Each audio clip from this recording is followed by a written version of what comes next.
Kasama si Secretary at si... Magandang araw po, magsisimula na po yung briefing. Mangyari po ang lahat ng mga House members at lahat po ng mga panauhin ay umupo na po sa mga upuan.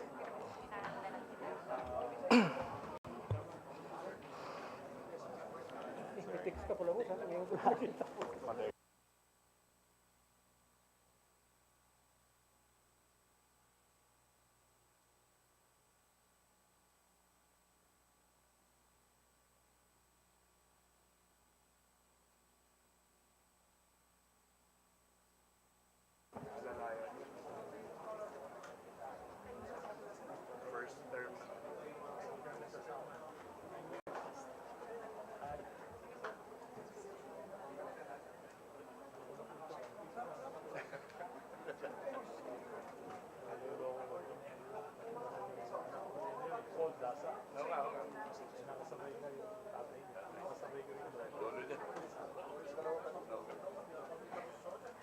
Naiyak na ako ha. Hindi ko pa naman nasamahan yung lolo niya. Poldas. Walang tatil lang naman ako. Ay, oo nga. Pati si Kaura Una. Yun nga yung lolo. Oh my God. Bakit na ako? Yes. Now I'm remembering. Naalala ko lang si Paul eh. And I remembered anak na pala ito. Iba niyo na ako. So bakit this is my fifth. So when I came here, sabi rin ni Kong Tony, I saw your dad, your brother, and now you. And now if I see your anak, I don't like this anymore. Ako nga. Ako nga. Maraming nakasabay yun, tsaka maraming friendships.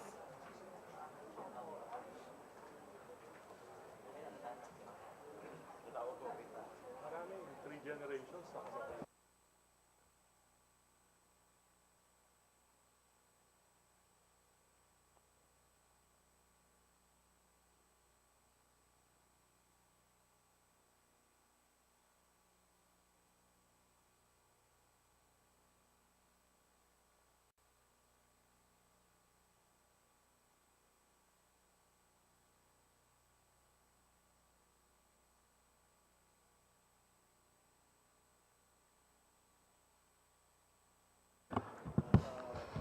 Okay, we will start. Magandang hapon po sa ating lahat. Ito po ay briefing ng Department of Public Works and Highways on all infrastructure projects nationwide, including flood control and drainage projects, as well as those implemented through the Unified Project Management Office Flood Control Cluster. We make a note that the Secretary is not yet around, and it is already 2:04 in the afternoon.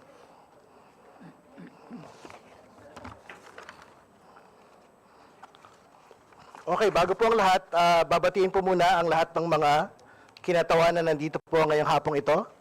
Kasama po natin si Congressman Romeo Momo ng unang distrito ng Surigao del Sur, Chairperson of the Committee on Public Works. Kasama rin po natin si Congressman Marcelino Marci Chodoro ng unang distrito ng City of Marikina. Kasama rin din po natin dito si Deputy Speaker Ronaldo Puno ng unang distrito ng City of Antipolo. Kasama din po natin si Congresswoman Ana York Bondok ng ika-4 na distrito ng Pampanga. Kasama rin din po natin si Senior Deputy Minority Leader Edgar Ega Erice ng ika-2 distrito ng City of Caloocan. Kasama rin po natin si Congressman Stephen James Tan ng unang distrito ng Samar, Deputy Minority Leader. Si Congressman Nico Raul Daza ng unang distrito ng Northern Samar, Deputy Minority Leader. You have to make a note, please. Yung mga hindi po nabanggit, pakibanggit na lang po. Please give us a note as soon as it is available. Kasama rin po natin bilang mga panauhin mula po sa Department of Public Works and Highways, Senior Undersecretary Emil Sadain, Undersecretary Eugenio R. Pipo Jr., Undersecretary for Regional Operations in Luzon, Undersecretary Ador Canlas, Undersecretary for Regional Operations in Visayas and Mindanao. Undersecretary Maria Catalina Cabral, Undersecretary for Planning and PPPS. Assistant Secretary Constante A. Llanes, Assistant Secretary for Planning Service and the Legislative Liaison Office. Saan yun? Wala siya. Okay, Assistant Secretary Loretta Malaluan, Assistant Secretary for Regional Operations in Luzon. Assistant Secretary Neri Bueno, Assistant Secretary for Regional Operations in Visayas and Mindanao. Director Alex Bote, Director for the Planning Service. Kasama din po natin si Director Ramon Ariola, the third, Flood Control Management Cluster, UPMO. Kasama po natin mula sa National Capital Region, Regional Director Gerard Opulencia.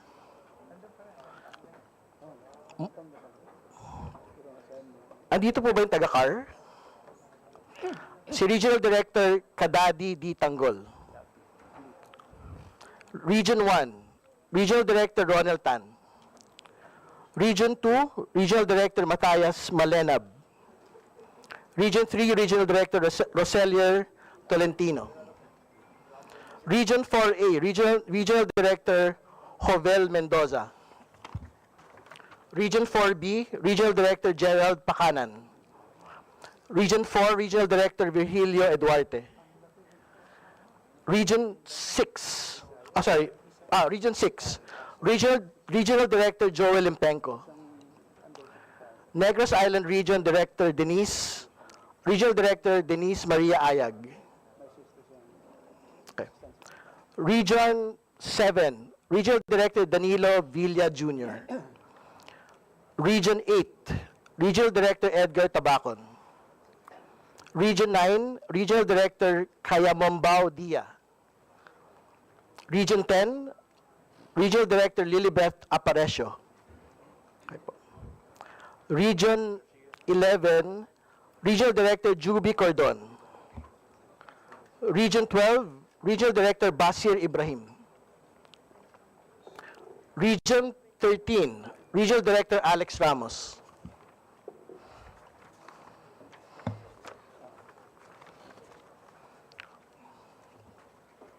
Yung mga hindi na lang po nabati, sabi na lang po siguro sa amin.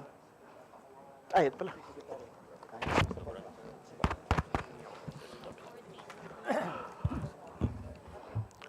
Boss, si Bong. Dito ba ako speaker? Dito ka. Dito ka na. Dito ka.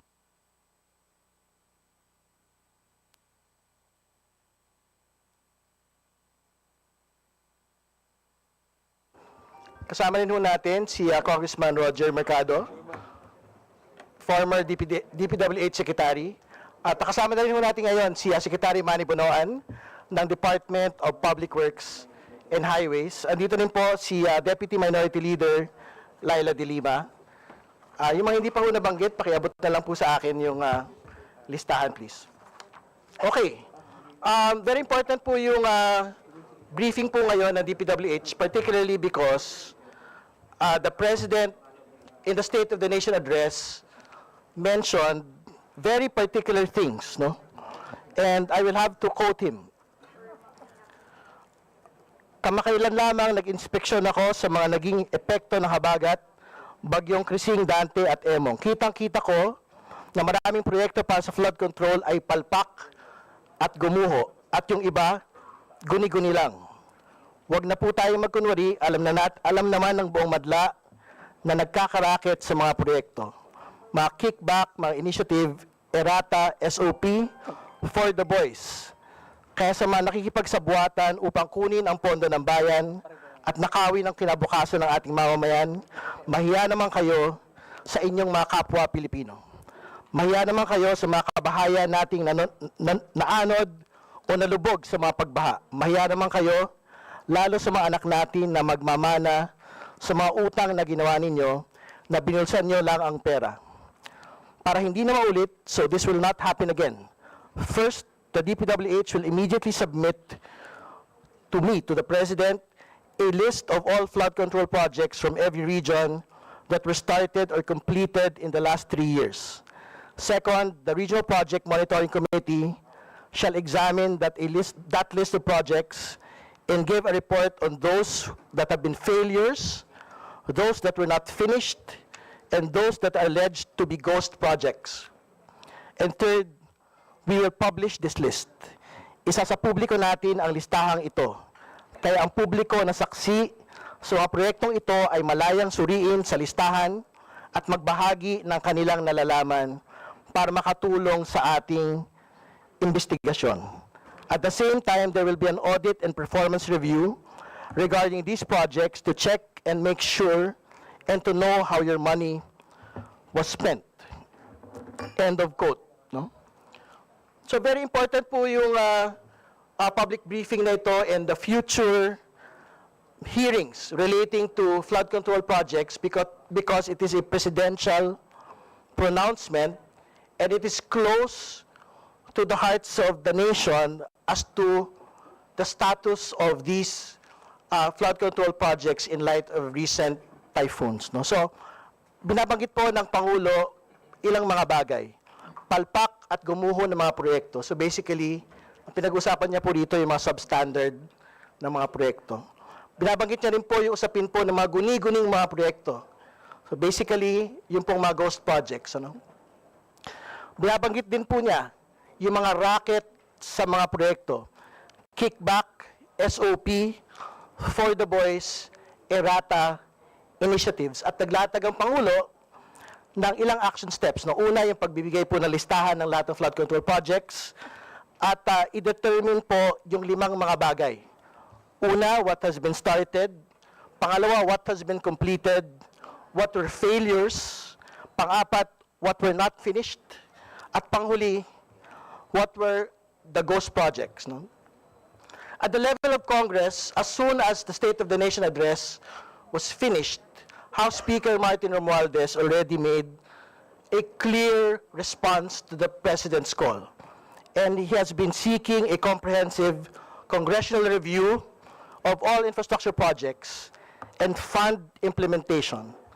This is this response of Congress today.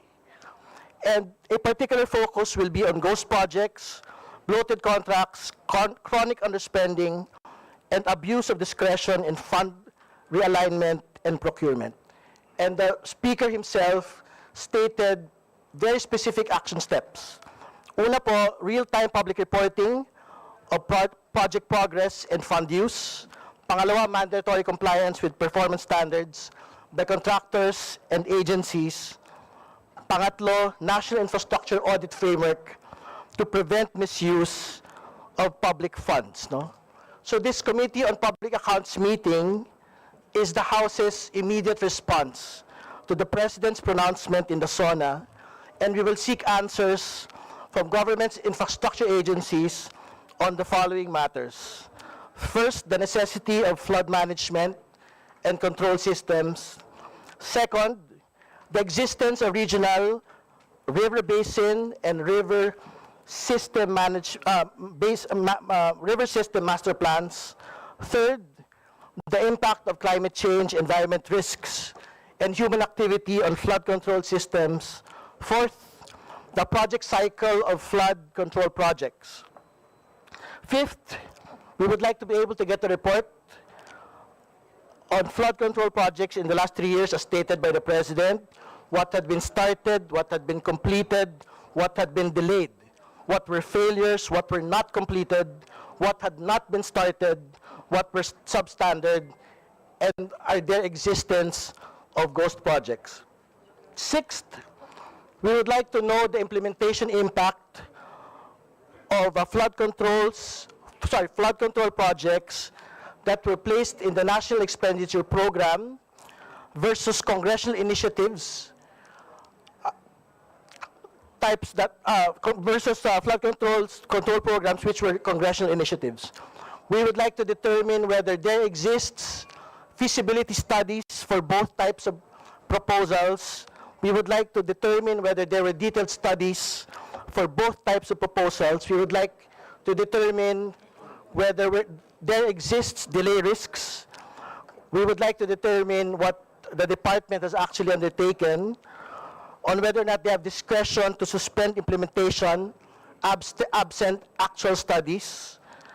And we would want to know the origination of congressional initiative projects as well.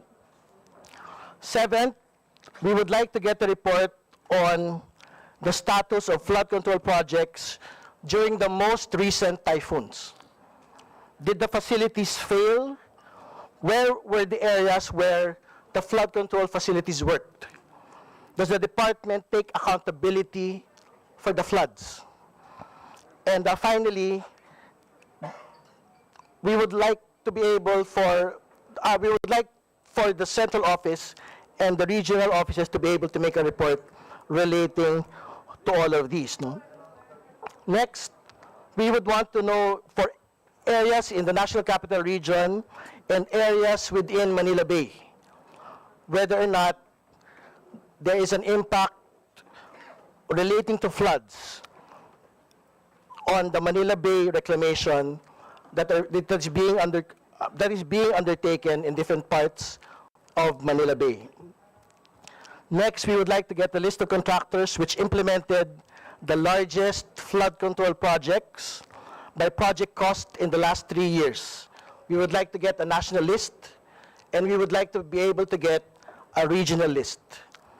Within this list, we would want to know which were completed, which were delayed, which were failures, which were substandard, which were ghost projects.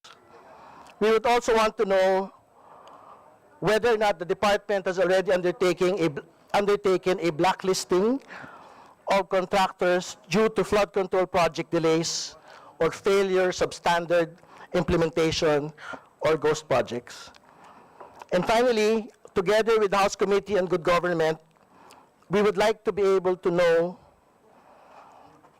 whether or not rackets, kickbacks, SOPs for the boys are actually occurring at whichever level of government, whether at the level of the agency, whether at the level of Congress, whether at the level of the contractor. We will invite persons with personal knowledge of these activities to blow the whistle, participate in future hearings, expose conspiring contractors, government officials, and employees and private persons who are involved in these activities. The committee will be fair, but we will be firm. The nation deserves nothing less. Maraming salamat po. Okay, at this point, mga kaibigan, we would like to hear from the chairperson of the House Committee on Public Works, former Senior Undersecretary of the Department of Public Works and Highways. Thank you, Mrs. Chairman. Gandang hapon ho sa ating lahat, lalo na sa mga opisyalis ng Department of Public Works and Highways who are with us this afternoon, headed by Secretary Manuel Bunuan, Senior Undersecretary Emil Sadain, Yusik Pipo, Yusik Canlas, and all other officials, Department of Public Works and Highways. Magandang hapon sa inyong lahat. The purpose of the briefing is stated by the chairman is in support with the President's pronouncement na kailangan i-review natin or kaya investigate ang implementation ng projects all throughout the country because it is perceived that there seems to be a failure in the implementations of many projects implemented by the Department of Public Works and Highways. So, siguro para maintindihan lang natin kung paano ginawa ang isang budget, and also to clear the misconception or notion that Congress, especially the lower house, has the participation in identifying projects as well as in prioritizing projects for implementation. So siguro mas magandang to better appreciate how the budget is being prepared, I will bring you to the preparation of the NEP by the Department of Public Works and Highways. every January or February of each year, the Department of Public Works and Highways, through the planning service, will require all RDs, all regional offices, to submit their RPBs, or the regional budget, RBPs, or the regional budget proposal. These RBPs are being prepared by each regional office. In return, ang mga ang mga regional director requires all district engineering offices to submit their own RBPs. So, magsasubmit din sila ng kanilang mga priority projects. These priority projects are projects that were based on the result of the pre-FS or feasibility studies conducted by the Department of Public Works and Highways, or even project concept papers for infrastructure. So, ang ginagawa nila pag mayroon na yan, isa-submit nila yan as their priority. And one requirement for this particular project is that this should pass through the Provincial Development Council and then to be submitted to the regional office for them also to present this to the Regional Development Council. Ibig sabihin, yung mga proyekto na nilalagay nila for inclusion in the next budget ay dumaan sa scrutiny ng Provincial Development Council at the Regional Development Council. So ganun kahigpit ang pagpili ng proyekto ng isang distrito. So ngayon, karamihan ng RBPs na isusubmit ng mga regional office are beyond the ceiling of the regional office. Kasi parang wish list ito ng mga regional office. Karamihan ito malalaki ang kanilang submittal. Example, magsasubmit sila ng 200 billion piso project na lahat ay dumaan sa RDCs, pero ang marirelease sa kanila per the ceiling of the Department of Public Works and Highways ay 35 billion lang or 40 billion lang out of the 200 billion submittals. So, and therefore, isusubmit nila yon doon sa central office who will eventually select the project. The project will be selected by the Department of Public Works and Highways based on their criteria. So may mga criteria sila kung ano yung dapat nating isama doon sa mga project na yan. One major criteria nila is Tier 1. Yung mga ongoing projects, yung mga multi-year projects, yung mga continuing projects. Then mayroon silang Tier 2, but this should subject to feasibility studies nga, submittal. And then, one of these is the OO2, or, ano yung pangalan ng OO2? Organizational Outcome 2, which is flood control. So, nasama dyan ang flood control. Yes. Not yet, sige. Mamaya na lang, ma'am. Patapusin na. Patapos na lang, na? Later na lang, ma'am. Later na. Yeah. Actually, the ceiling of the Department of Public Works and Highways or any other agency of government is based on the total budget for the year. So yung budget for the year, halimbawa 6 trillion, through the economic managers, mga economic managers ang mag-identify through DBM the ceiling of each agency of government. Sila yon. Then, when the Department of Public Works and Highways or other agencies of government receive the ceiling, sila din yung mag-reallocate nitong funds na to the regional office, depending on the needs of the regional office, and it follows the formula of the Department of Public Works and Highways. May mga formula po sila. Ang formula nila is, of course, poverty incidence, number of inhabitants, size of the region, and so on and so forth. There are so many criteria for that particular formula. Now, yung department ngayon ang magpili sa RBP na sinabit ng region. Remember that the region submits more than their allocation. For example, ang isang region, 35 billion nga lang ang matanggap, pero 200 billion ang nasubmit na project. It's them who will decide the projects that will be included in the NEP or the National Expenditure Program. Bakit ko ito sinabi? Para mawala yung misconception na ang nag-determine ng mga projects, mga congressmen. It's not. It is based on the submittal of the department reviewed by the Provincial Development Council and the Regional Development Council. Ngayon, mayroon ng projects na lumabas, halimbawa, equivalent to the 35 billion for one region, it will be again subdivided or reallocated into the district. Mayroon din silang criteria paano ito i-distribute. Now, pag mayroon ng NEP, the NEP that the projects that are prepared by the Department of Public Works and Highways in the form of NEP or National Expenditure Program, it will be submitted to the Department of Budget and Management for them to review. And then after the reviewal of DBM without correction, for example, and all other agencies have submitted already, they will now present this to the Executive Department for them to approve. Once approved, after the zone of the President, 2 weeks after, it will be presented to us for deliberation. Ngayon, ano ang dinideliberate natin dito? Ang dinideliberate ng Congress is the NEP or the National Expenditure Program. Yon ang ating nire-review. Nire-review natin ang lahat ng ahensya ng gobyerno na mayroong submittal through that NEP. No? So isa-isa doon, ang NEP nila, i-convert natin into GAB or General Appropriations Bill, and then we will conduct the first reading, and then it will be passed to the Committee on Appropriations for the detailed discussion.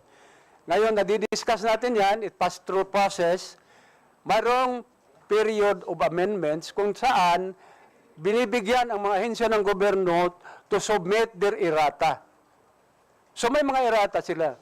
Yung errata nila is agency-sponsored errata, but it does not prohibit the Congress as our powers to amend or to make amendments on some of the provisions of that particular GAB because nare-review nga natin. Nakita natin na may mga ahensya ng gobyerno na ang absorptive capacity mahina, binabawasan natin yan, and so on and so forth. Ganun yan, no?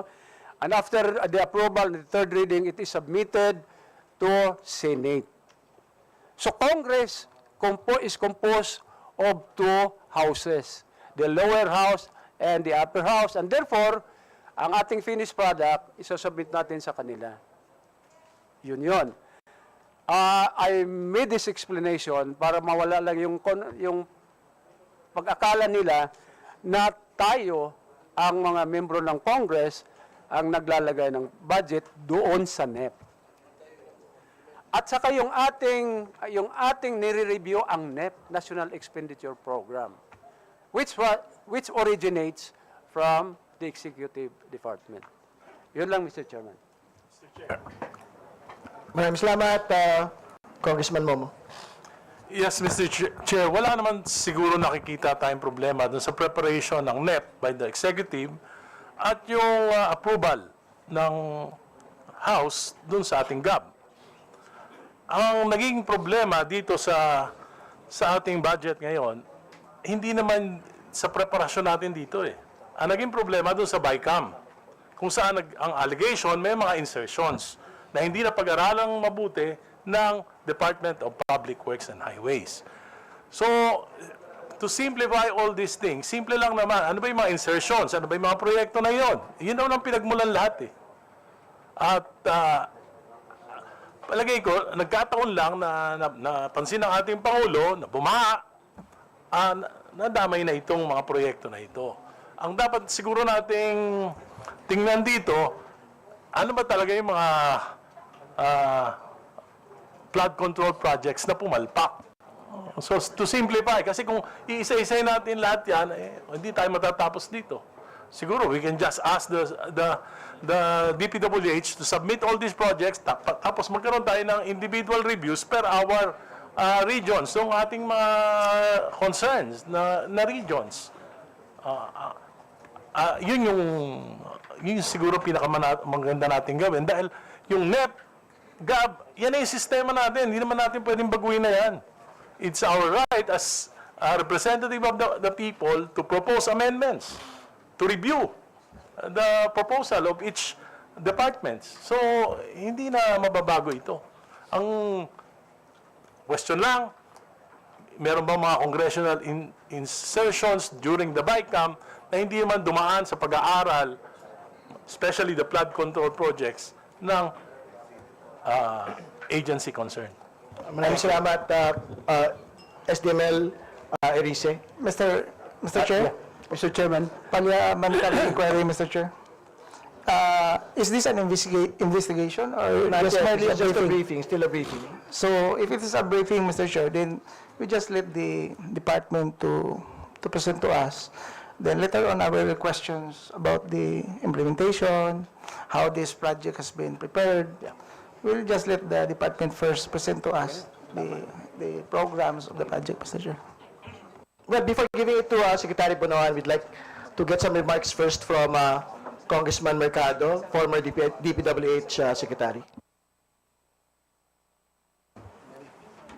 Thank you very much, Mr. Chairman, members of this very important committee, the Committee on Public Accounts, our guest, Secretary Bunuan and staff, ladies and gentlemen, good afternoon.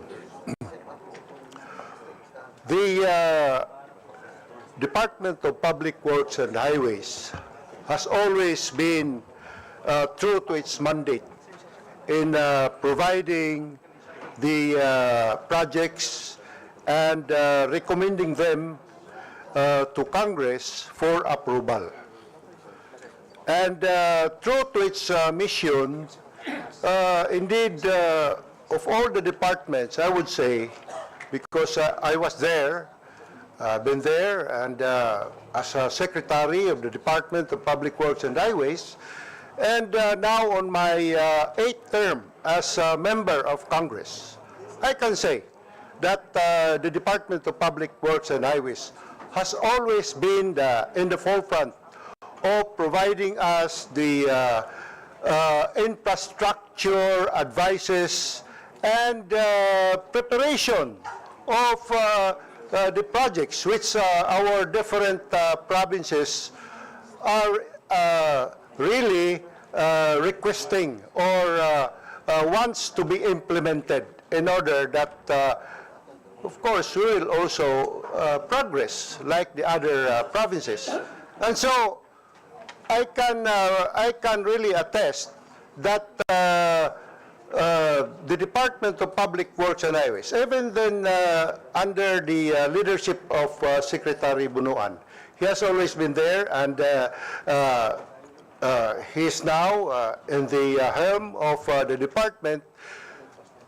The members of Congress, to be candid, are welcome, and Secretary Bunuan and the staff are really very knowledgeable, because these are not ordinary problems that we are presenting to them.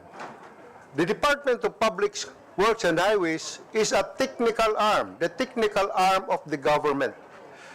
It provides the design, it provides the planning, the maintenance, the construction, and we are given the guide on the quality and standard that it should be implemented. So I would say that the department has performed.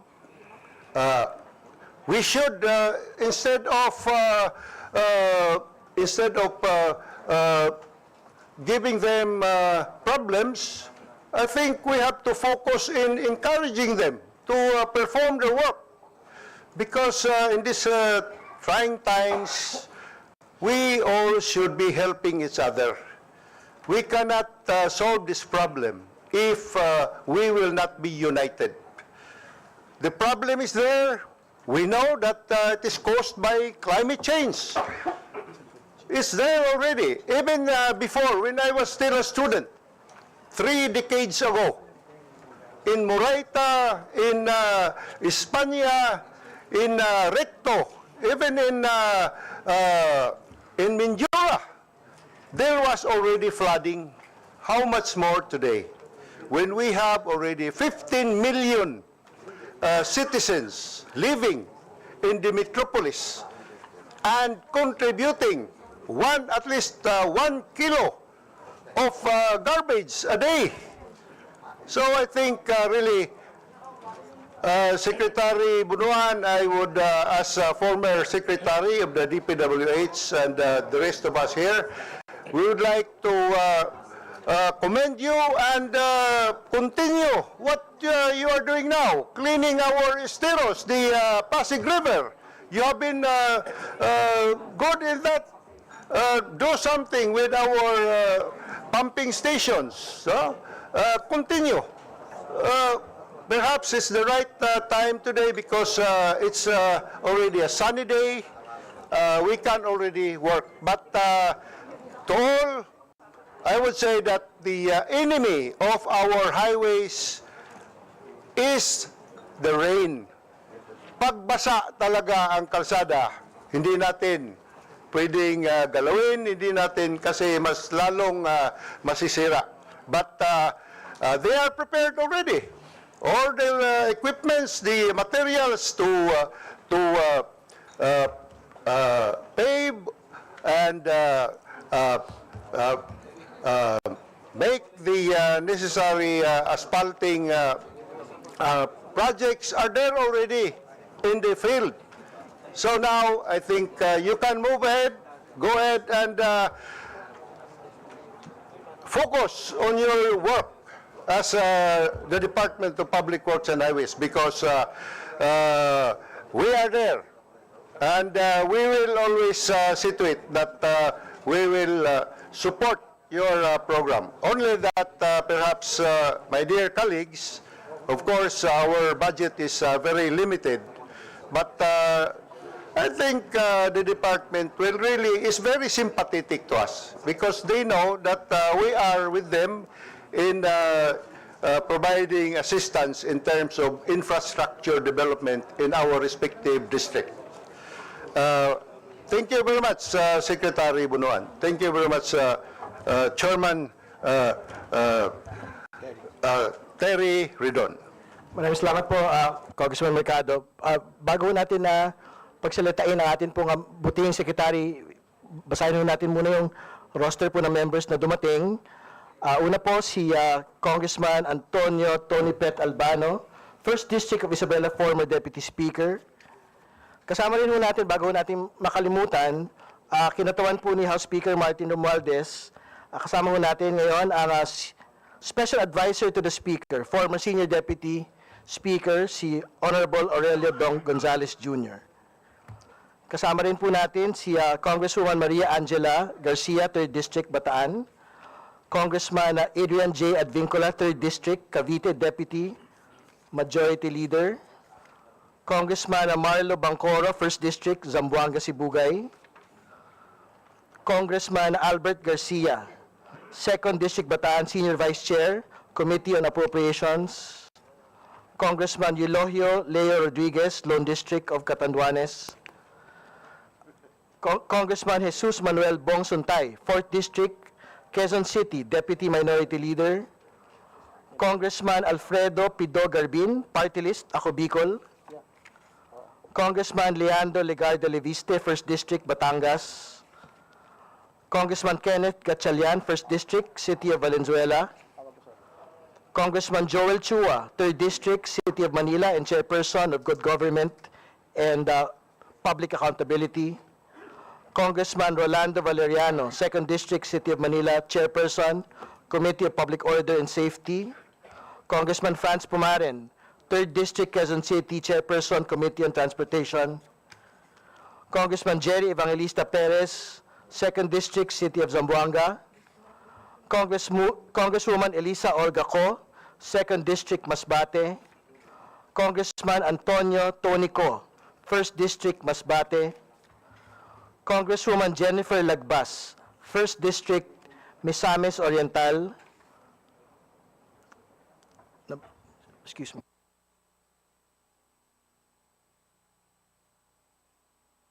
Congressman Gerald Galang, 2nd District, City of Valenzuela. Congressman Zia Alonto Adyong, Deputy Majority Leader of the 1st District of Lanao del Sur. Congressman Dimzar Sali, Lone District of Tawi-Tawi. Congressman Mark Chola Violago, 3rd District of Bulacan. Mr. Chair, parliamentary inquiry and a few clarificatory questions, if I may. Mr. Chair, you were mentioning that this committee, although it's a briefing, due to the fact that it comes from the son of the President himself, you mentioned only most of it flood control projects and ghost projects. But this representation comes from the 1st District of Isabela, where a bridge has collapsed and was also mentioned in the SONA. In fact, today, I am filing a resolution for a full investigation of the bridge that was created even before I became congressman in the 18th Congress in 2019. And therefore, may I inquire if it is not included in the presentation of the Secretary himself and the DPWH, to please furnish us, and hopefully the committee can also tackle the infrastructure projects that the President specifically mentions in the SONA, as to make sure that this full investigation will show who the culprits are and what are the mistakes, if there is, in the projects that was destroyed na nasayang na bridge na kagaya ng 1st District of Isabela, Mr. Chair. So my parliamentary inquiry, Mr. Chair, is that, is this also part of this briefing? And would you please, if it is not, would you please make sure that this is included in the joint committees later on for us to investigate, Mr. Chair? Thank you for the inquiry. There's a specific focus on flood control projects arising from the State of the Nation address of the President. But I think the orders of House Speaker Martin Romualdez is to undertake a full, comprehensive review of all infrastructure projects. So I'm quite certain that the project that you mentioned will be included. And hopefully, if it is not included at the moment, as soon as we get a full hearing on the matter, we can get a report relating to this project, Your Honor. Sige po, Congressman Chodoro of Marikina, please. Mr. Chairman, is it correct that my understanding is that this is not an inquiry at this point? No, it's just a briefing. A But of course, we briefing. can ask questions, I think, to the Secretary, high-level officers, and the regional directors. May I suggest at this point to give the opportunity to the Secretary to conduct the briefing, so that if there will be questions coming from the members, at least it's properly in the context of what will be the data and other information that will be provided in the briefing, Mr. Chairman. Maraming salamat, Congressman Chodoro. Para po yung magtatanong mas malinaw at mas nasa tamang konteksto. Okay po. Thank you, Congressman Chodoro. Well noted. So at this point, we invite Secretary Bonoan to commence with his presentation po for this briefing. Thank you, Mr. Chairman. Honorable Congressman Terry Ridon, Chairperson of the Committee on Public Accounts, honorable members of the committee, distinguished guests, ladies and gentlemen, good afternoon po. Initially, in behalf of the Department of Public Works and Highways, I would like to express our sincere gratitude for the opportunity to appear in this committee meeting. We view this as an important platform to provide the committee with a comprehensive update on the department's ongoing and planned infrastructure programs. We commend the Committee on Public Accounts for this initiative to conduct its review which underscores the vital role of public accountability and transparency in the implementation of infrastructure projects and initiatives that are critical to national development and the welfare of our citizens. This afternoon, Mr. Chairman, we will present an overview of the department's key infrastructure projects under this administration's Build Better More program.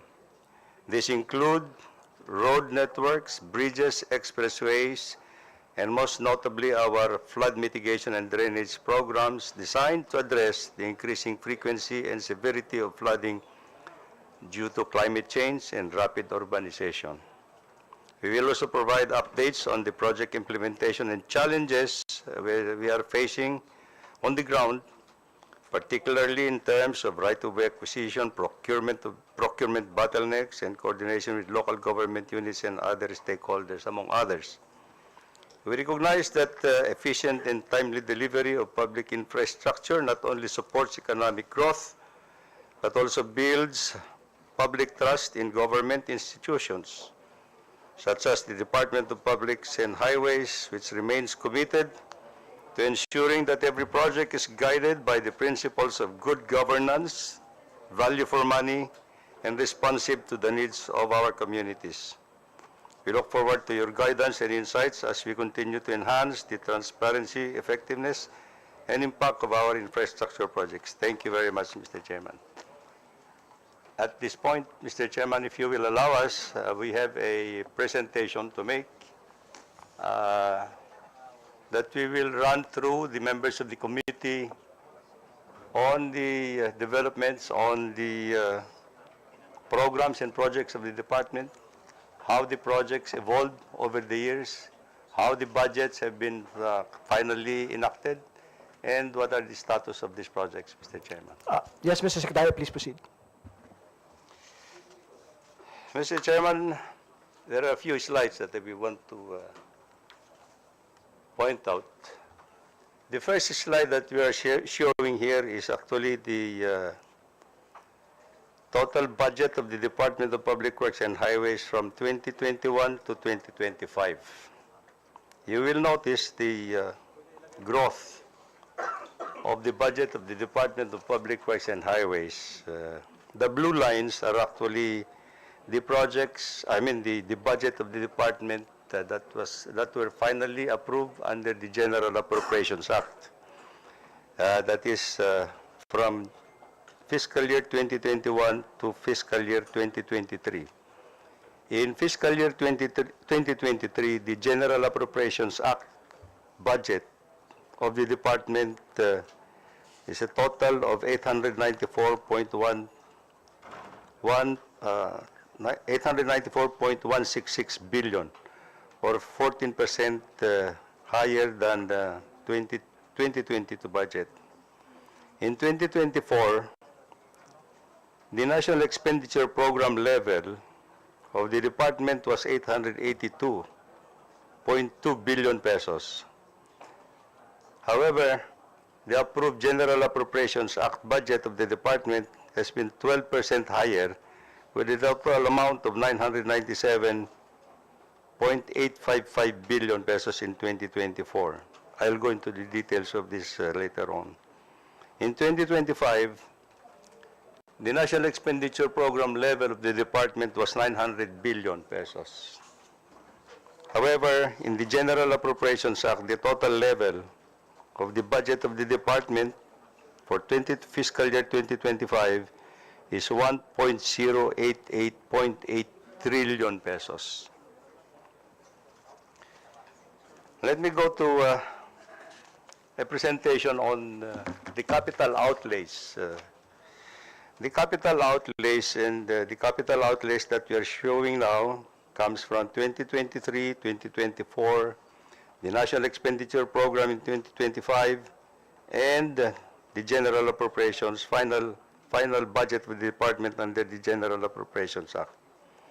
You will see the increased allocations for the National Roads Program. Roads Program, in 2023, the Roads Program was allocated 458 billion pesos, increasing 491 in 2024. And in 2025, under the NEP preparation, this was explained by the good Congressman Momo a little earlier. This is the National Expenditure Program of the President that is submitted to Congress initially. So under the NEP of the 2025 budget, the roads were allocated 432.2 billion pesos. However, under the General Appropriations Act, this was increased to 584.48 billion pesos. For flood control, this has been increasingly allocated from 2023, fiscal year 2023, of 280.67 billion under the General Appropriations Act. And then in 2025, under our proposed National Expenditure Program, we allocated 298.66 billion pesos. However, in the General Appropriations Act, this was increased to a total of 346.62 billion pesos. The other infrastructure projects that were allocated from fiscal year 2023 to 2025, here again, for other projects, we allocated 61.67 billion pesos under the National Expenditure Program proposal, but this was increased to 132.93 billion pesos. So a total of capital outlays for 2025 from NEP of 792.53 billion to 1.063.04 trillion pesos in 2025. The budget summary by cost structure. The budget for 2025 of the Department for General Administration totals about 13.315 billion, which includes personal services, maintenance and other operating expenses, and capital outlays. Support operations of 0.994 billion pesos, MOE of 3.57 billion pesos, and capital outlays of 3.995 billion, or a total of 10.345 billion pesos. For operations, a total of 1.064 trillion pesos. The total, based on the General Appropriations Act, is that the personal services total 12.118 billion, maintenance and other operating expenses 6.892 billion, capital outlays 1.0687 trillion, a total of 1.0877 trillion pesos.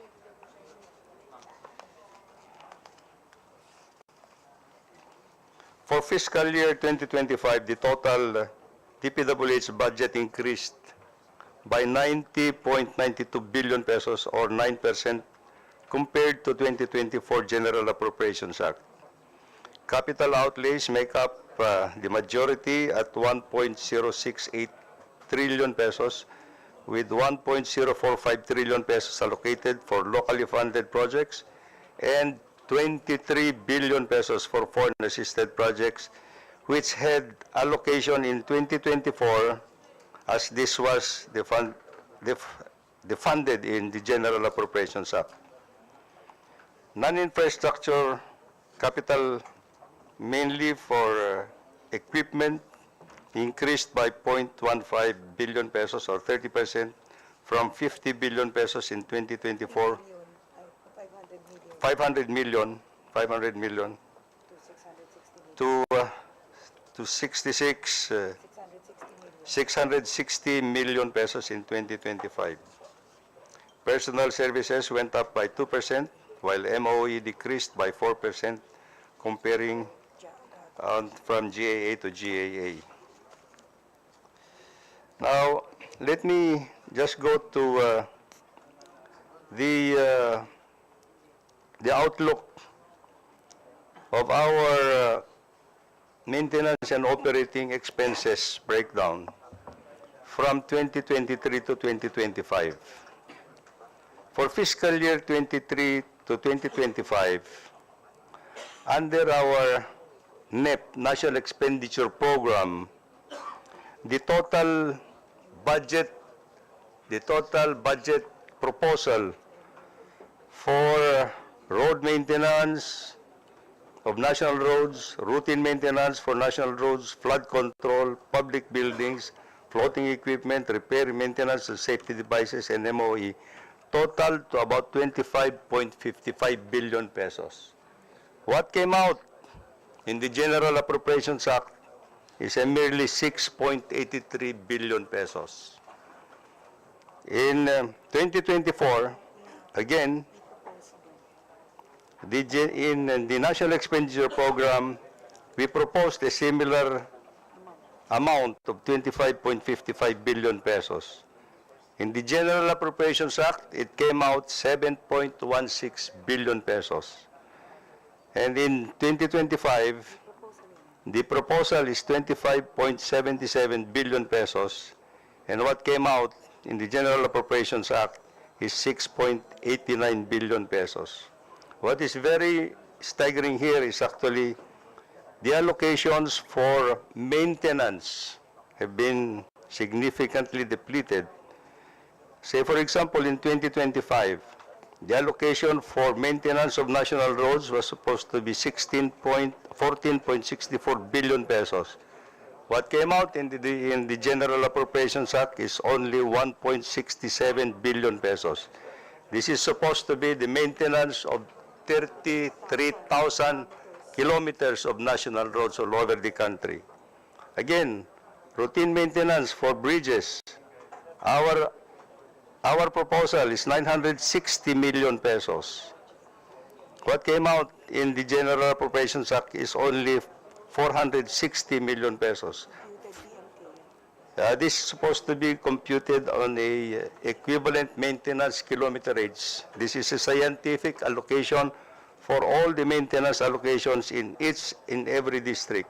Flood control, we proposed a 4.32 billion pesos in the NEP.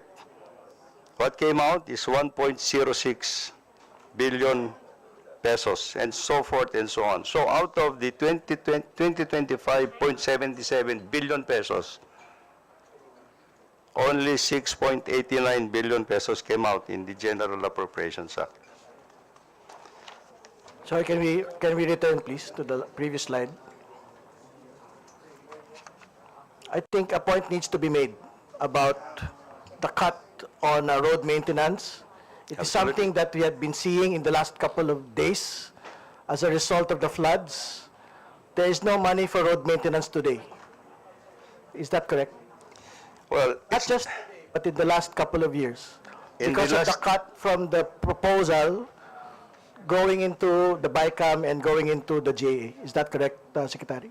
that is correct, Your Honor, and this will translate to a more expensive restoration and rehabilitation of all the national roads all over the country. Because the deterioration has already been coming out,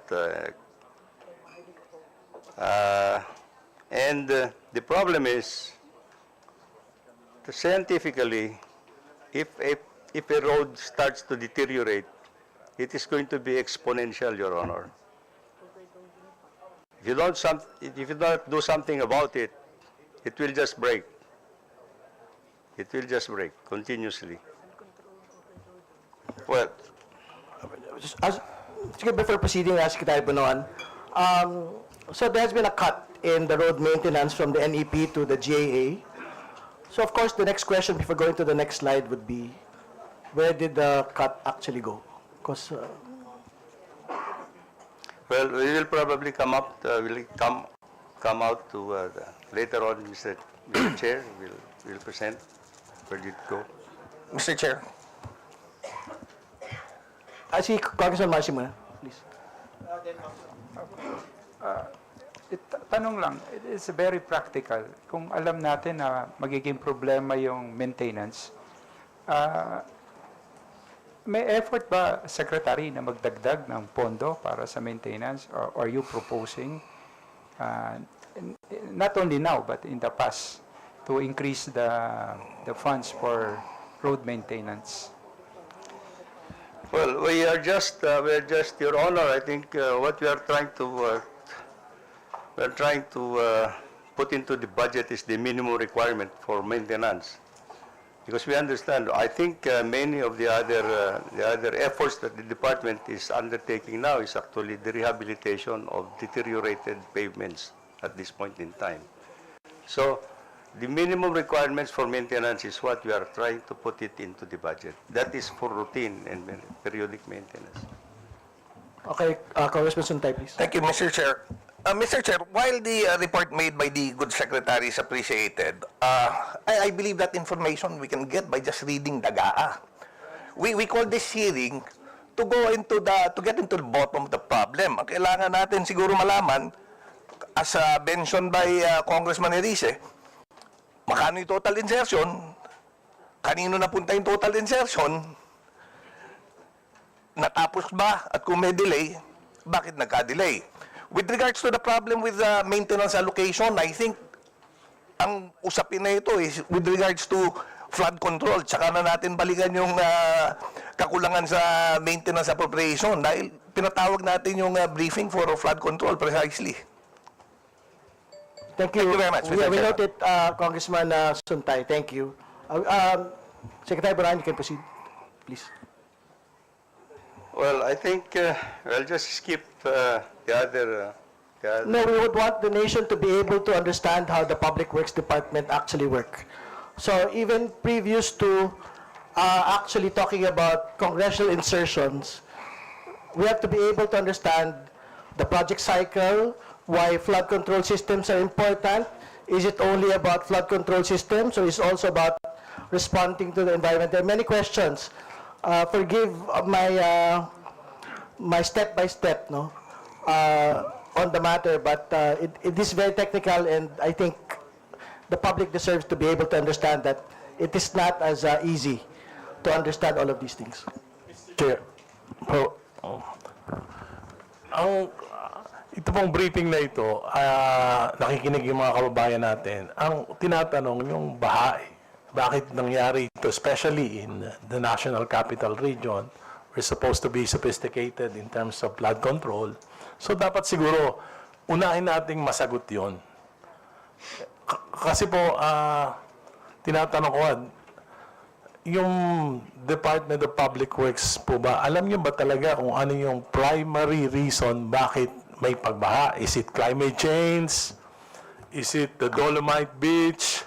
Is it wrong planning of flood? Ano po ba yung major reason bakit ganito kataas yung baha sa isang major megapolis ng kasi yan yung number one na problema, kaya nagalit yung presidente na nakita niya ang dami nahirapan pati ang negosyo natin na abala dahil dito sa pagbaha nito sa Metro Manila. Ano po ba, Secretary, ano yung dahilan bakit ganito kalala yung pagbaha dito sa Metro Manila? Yan yung muna nating dapat masagot. I think darating naman tayo doon. Patapusin lang po natin yung formal presentation po ng DPWH. Well, thank you, Mr. Chair.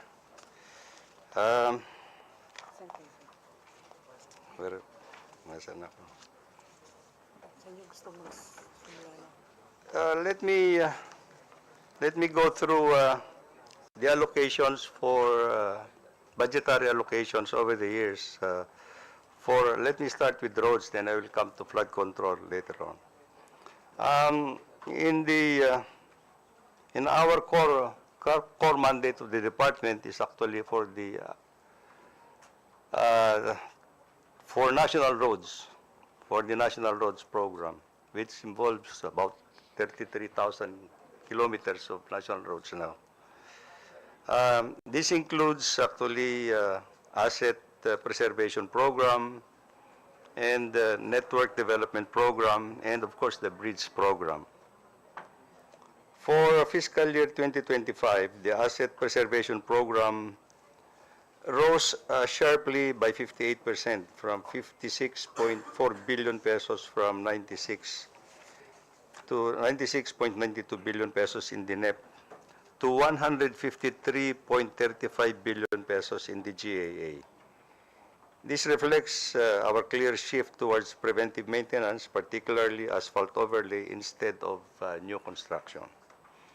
Meanwhile, the Network Development Program in the General Appropriations Act for 2025 dropped by 5% or 5.5 billion pesos, indicating a slowdown in national road expansion and widening. Bridge Program also declined by 25% or 12.8 billion pesos less than what was proposed in the 2025 NEP. It's undermining our efforts in retrofitting, repair, and rehabilitation of national bridges.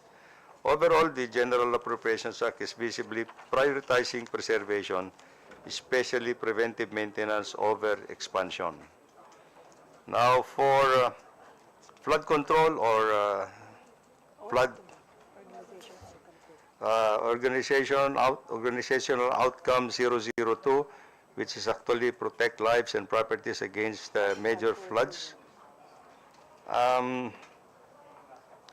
In fiscal year 2025, the budget for construction and maintenance of flood mitigation structures and drainage systems increased by 10% or 13.66 billion, rising from 136.199 billion pesos in 2024 GAA to 149.85 billion pesos in 2025.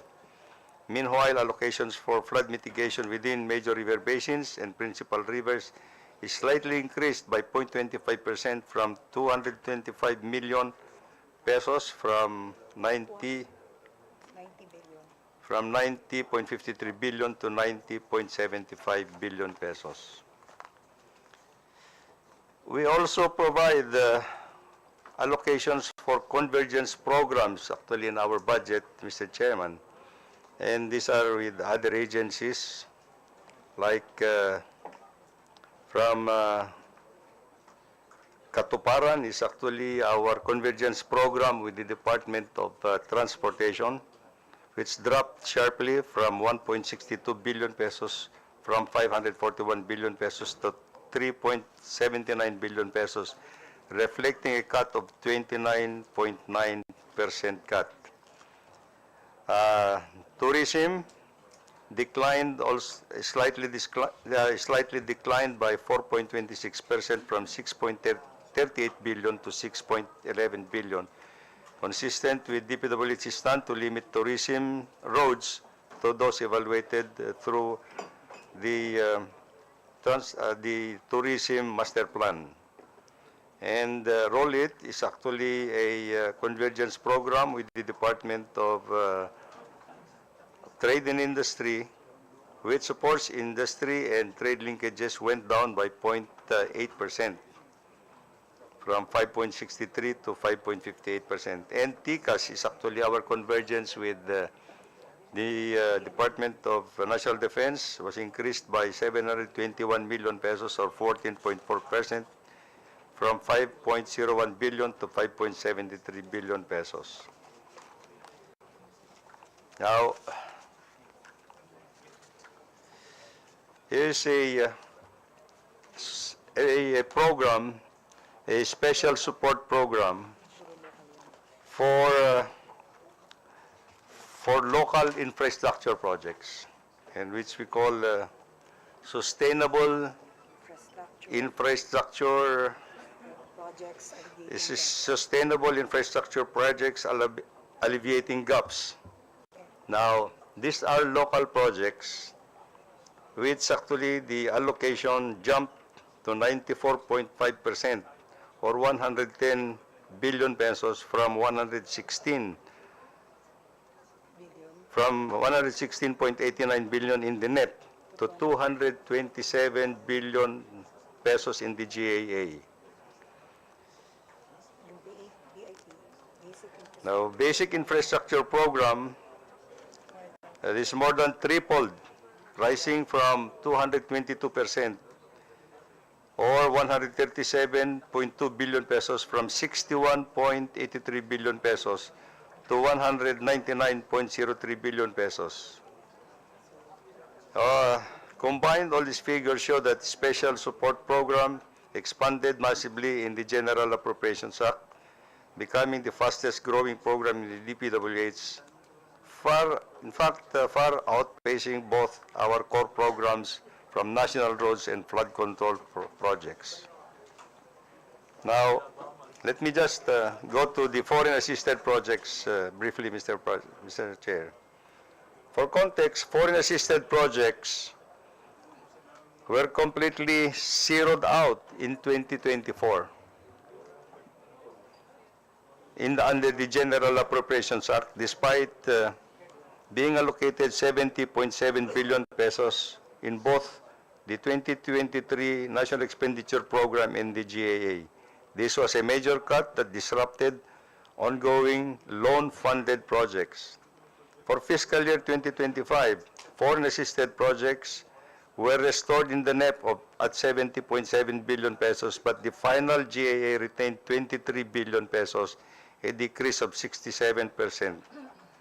Public-private partnership, strategic support fund, which stood at 16.9 billion pesos in 2023, remains only 1.398 billion pesos in 2025, limiting right-of-way, variation, payments for PPP. National Building Program likewise dropped from 20.2 billion pesos in the NEP to just 16.35 billion in GAA. Foreign assisted projects has continuously suffered major cuts over the last 5 years. In 2021, 80.5 billion was proposed in the NEP, but only 20.7 billion was approved, 74% cut. In 2022, the cut worsened from 86%, and 2023 almost 89%. But the most alarming drop happened in 2024. The National Expenditure Program proposed for 70.7 billion pesos, yet zero was approved in the General Appropriations Act. In 2025, the same 70.7 billion was proposed again, but only 23 billion pesos made it to the General Appropriations Act, a 67% reduction, Mr. Chair.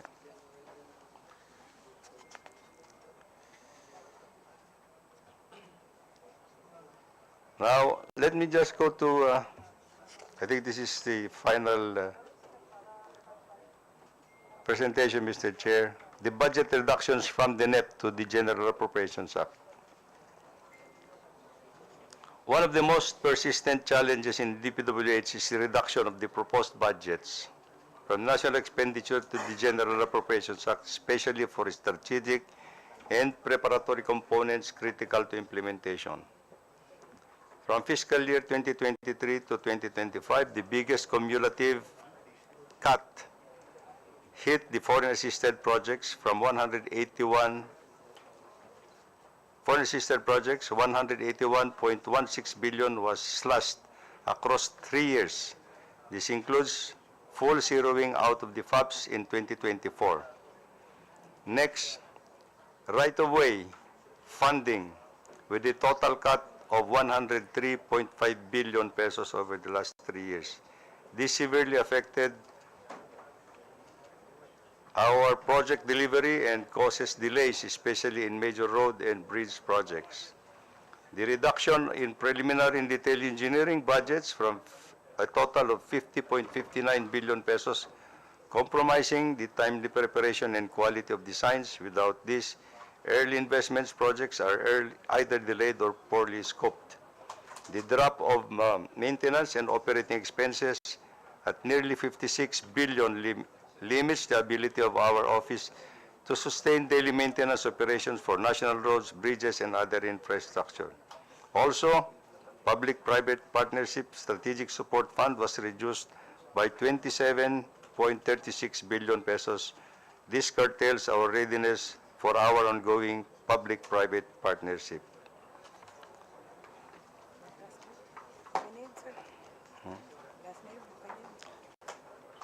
For 2025, Mr. Chair, in our record, for the record, the new items under the General Appropriations Act total to about 410 billion pesos, new items. 410 billion pesos worth of projects, but excluding the 26 billion pesos that were vetoed by the President. Mr. Chairman, Thank you, Mr. Chairman. Mr. Chairman, Congressman Pumarin, if I may ask, what would be the process in asking question? Do we need to list our names or it will be in an open forum? I think you have to list the names. So COMSEC is directed to... Yeah, para na rin please, sir. follow up with the inquiry of Congressman Edgar, no? Kasi this is supposed to be the briefing on what, based on the speech of the President. Ang present ni Secretary, yung budget niya, parang budget hearing to. Hindi man to budget hearing eh. Lahat naman lahat ng departments o agencies made a hit na bawasan ng budget. Ang naging presentation niya is budget presentation eh. We didn't even hear kung what happened during the last bagyo. And we know for a fact, alam na naman natin kung ano yung mga tinatamaan ng baha eh. But this is quite unusual. Ilang bagyo na tayo na malalakas, alam na natin, Marikina tatamaan, sa Quezon City tatamaan, Caloocan tatamaan. Yun ang gusto natin madinig. Ano naging course of action natin? Hindi budget presentation. This is not Committee on Appropriations. Tama po ba? This is just the briefing of yung what transpired. Yes, correct. We are still waiting actually. I mean, I think we have to give deference po to the good secretary, of course, no? But for the record, of course, we are still waiting for the part on flood control reporting, please. Please proceed po. Mr. Chair, we are for the flood control program, in accordance with the directive of the President in his SONA speech, we will soon be submitting actually the list of projects,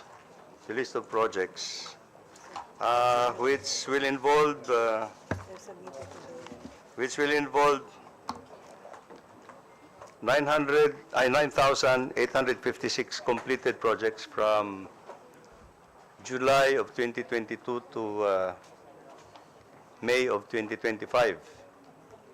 Completed projects, 9,856. This is going to be the first list that we are going to submit to the President with the information of where these projects are by region, geographical district engineering office, legislative district, project name, type of work, coordinates which involve longitude and latitude, the contractor, approved budget for the contract, cost of the contract, funding year, implementing office, start date and completion date. So these are the informations that will go with the list that we will be submitting to the President within the week, Your Honor. So Mr. Secretary, can the House po also receive this particular list also? As soon as after, of course, you submit it to the President. After it's been submitted to the President, I think it will be the Office of the President most likely that will furnish Congress, Your Honor. Mr. Chairman, Mr. Chair. can I request the Secretary that to be included in that particular listing are the notes that those projects either with FS, with master plan, or wala. Dapat sana ma-qualify natin. Sa dami ng nasa listing niyo, alam kong marami dyan ang walang mga master plan or kaya FS. Let me qualify this, Mr. Chairman. the list that I have referred to are locally funded projects. Yeah, right. Because the department is also implementing foreign-assisted projects, and these are the projects with comprehensive master plans. And this does not include actually the foreign-assisted projects, Mr. Chair. Mr. Chair, does that mean, Mr. Secretary, that all locally funded projects, walang mga master plan? Wala. Sad to say. Mr. Chair. Mr. Chair. Congressman Risa, please. Mr. Chair, to be fair with the Department of Public Works, kasi sila yung nasisisi. Kaya gusto kong tanungin si Secretary. I don't think that the flood control projects is the main culprit in the Metro Manila floodings, as far as NCR is concerned. NCR has 14 million population, each individual producing 0.74 kilos of garbage every day. We're producing 10,000 tons of garbage every day. And due to corruption of local governments, ang estimate po na nakokolekta na basura, 30 to 40% lang. Lahat ng solid waste natin na pupunta sa mga creek, saka mga kanal. Dahil nga sa pag-question dun sa mga contracted dredging projects ng DPWH, pinahinto yan. Pinahinto. Pero hindi dapat ipahinto dahil yan ang kailangan eh. Dahil punong-puno yan ng basura, burak, yung mga natural waterways natin. Alam niyo po, sa Singapore, 7 million ang population nila, 2,400 compactors ang umiikot araw-araw para kumuha ng basura. Meaning, ang isang compactor, ibig sabihin yan, 2.5 dump trucks. Sa Metro Manila, kumukuha, wala pang 2,000 na 10-wheeler trucks. Kaya po, lahat ng basura. At ano ang pangunahing dahilan kung bakit nasisira yung ating mga floodgates, yung ating mga pumping station? Noong nakarang, gaano karami nakuhang basura sa mga floodgates natin? 600 tons. 600 tons of garbage. Yan yung pangunahing. Kaya po, yung natural waterways natin, bukod sa punong-puno na ng basura, there are 646 families, informal settlers, living on top and beside of our natural waterways. Yan po yung problema, hindi yung flood control programs. Hindi ko po sinasabi na walang kalokohan, hindi ko sinasabi na walang problema yung ibang mga proyekto. Ang sinasabi ko lang, we are barking on the wrong tree. Hindi yung flood control ang pangunahing problema. Ang pangunahing problema, yung solid waste management. Ang Singapore po, 4 yung kanilang disposal site. Sa atin, 2 lang, punong-puno na. Pupunta yung basura, dyan po sa Muntalban, pumunta kayo dyan, lahat ng basura nandun na sa ilog. So this is the problem. At we cannot resolve Metro Manila flood control problem without acknowledging the real cause of the problem. Garbage, solid waste, informal settlers in our natural waterways. Thank you. Sige po. Thank you, Congressman Erice. Tapusin na natin dalawa po. Si Congressman Ko muna. Then si Congressman Dimagila. Thank you, Mr. Chair. As I have mentioned by the Secretary of Public Works and Highways that we have 9,956 completed projects out of how many projects in total for flood control?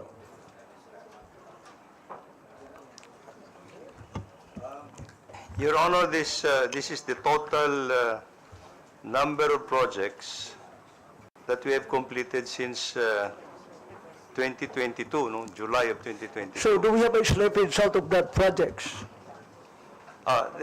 This will be coming out on the information that we'll be submitting to the President, Your Honor. Because we Out will of provide that actually all projects, the information. Mr. Chair, is there what we call ghost projects?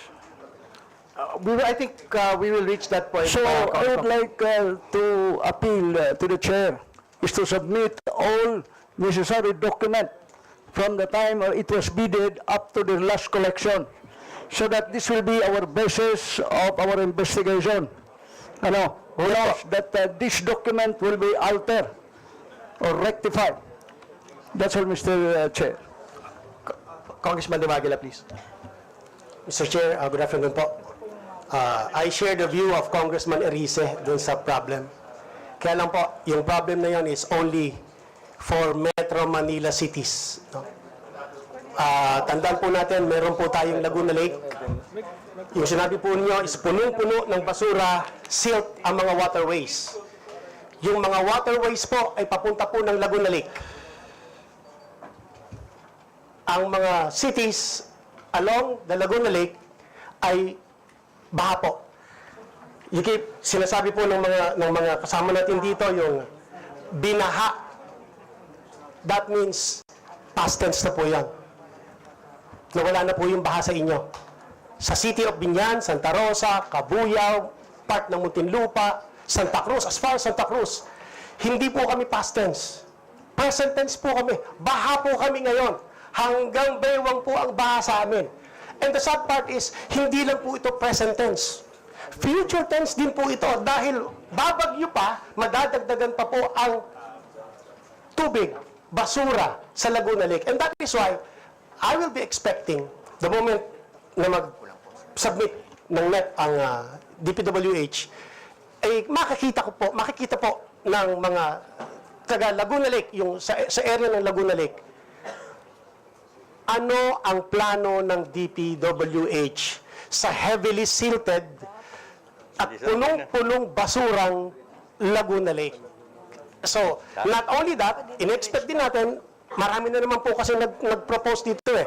I think it's about time. Yung sinasabi nyo, ano ba ang solusyon sa pagbaha sa Metro Manila, basura. Sa Laguna po, sa Rizal, parts ng Metro Manila, basura din po. Pero, ang ultimate solution para po sa amin is pagdedredge ng Laguna Lake. Hindi naman ultimate. Ito ay short term din po ito, medium term po ito.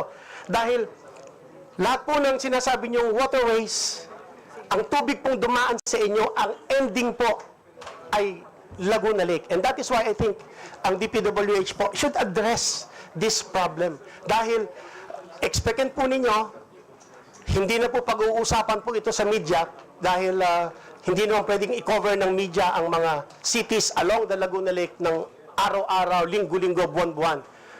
Come Christmas season, baha pa rin po kami. Come May, June, July next year, baha-baha pa rin kami. And that is why I am appealing to the DPWH. Solusyonan po natin itong problemang ito. Salamat po, Mr. Chair. Maraming salamat po. Bago ho natin nabuksan yung hapag para sa mga tanong, basahin ko muna yung mga nandito pong mga miyembro. Kasama ko natin Senior Deputy Speaker, David J.J. Suarez, 2nd District of Quezon, Senior Deputy Majority Leader, Lawrence Defensor of the 3rd District of Iloilo, Assistant Majority Leader, Walfredo Arman Di Maguila Jr., Lone District, City of Binyan, Congressman Nathaniel Oducado, Party List 1 Tahanan, Congressman Ferdinand Hernandez, 2nd District, South Cotabato, former Deputy Speaker, Congresswoman Agustina Dominique Dicetina Pancho, 2nd District, Bulacan, Congressman Ferdinand B1 Beltran, Party List Magbubukid, Congresswoman Maria Isabel Sagarbaria, 2nd District, Negros Oriental, Assistant Majority Leader,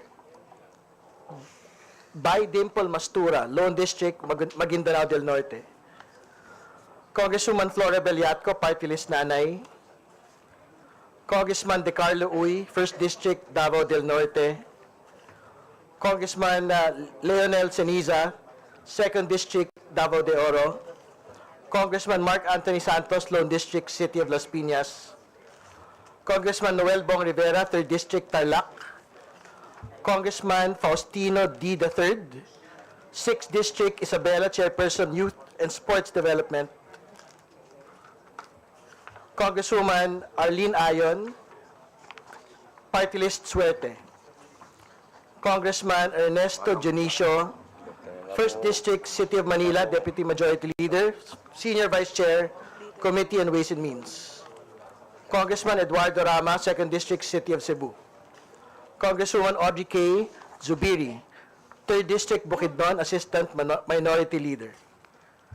Sige po, bago ihahapag, siguro mag-wrap up lang ho ng ilang mga tanong kasi yun ho talaga ilan sa mga tinatanong, Mr. Secretary, una sa lahat, well, siguro bagong lahat, someone has been asking you to take a leave of absence.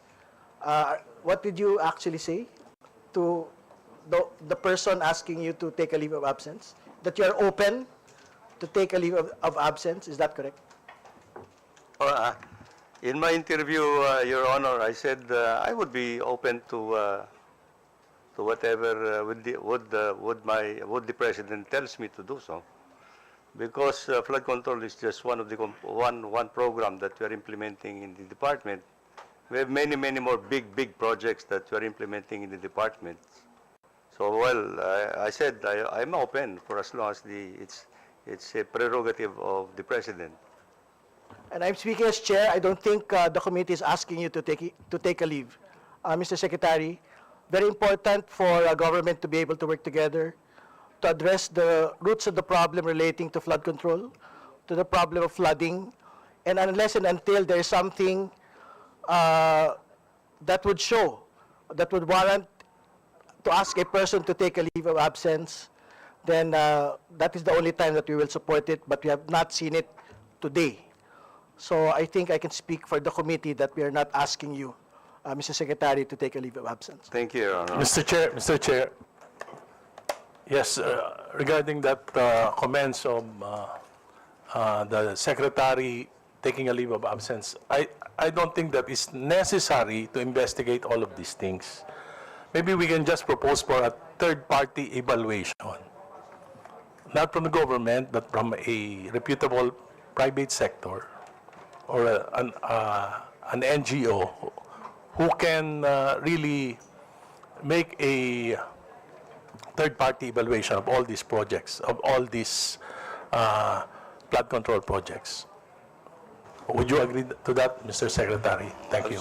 Absolutely, Your Honor. I think even with the list that you are going to submit to the President, I think the intention here is to make it public and publish it to the website so that everybody can have an access to it and see and then see the reaction of the general public where these projects have been located, whether they are still there. Has it provided them actually the objective of providing them protection from floods or whatever? And I think it was an open information that will be available to everybody. Yes, Mr. Secretary, because in this age of disinformation, it's necessary that we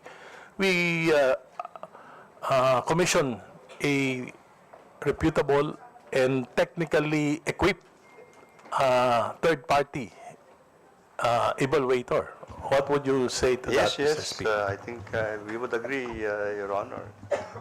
Mr. Chair, with due respect to our colleague, the gentleman from Caloocan, as what I've said earlier, as a former secretary of the Department of Public Works and Highways, and perhaps I will be the most senior member of the House as a 8th-termer congressman. This is not the time for things that would even bother or sway the focus of our department. This is the time to be sober, time to be calm, serene. And what we are doing now is we are now in the right direction. Go into the process where we can support our government. We can hopefully provide recommendations and reforms that will ultimately give some solutions to this problem. No? So, if there are any insinuations regarding the situation of our good secretary, where there are sectors that say that secretary has to go on a leave of absence, this humble representation will oppose and ask Congress that we will defend.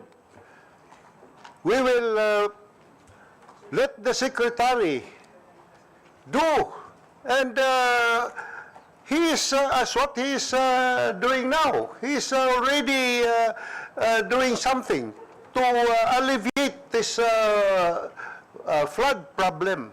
So I really object and reject any insinuation at this point in time to make changes in our department. Instead, this is the time where we have to support our fellow public officials. We have to rally behind this administration, this government. This is what is needed now. Unity. This is what we want our people to also support the clean and green program of our government. It is not only the public officials, the barangay captains, or Congress or the department. We should not leave this problem alone to them. We have to ask our people, please support us. Be disciplined enough not to throw your waste anywhere, because this has already been causing us a lot of problems, and our economy is suffering. So much damage has already been done. So, for the sake of our country, let us rally behind and support our Secretary Manuel Bunuan, and this is staff, to continue what you are doing now.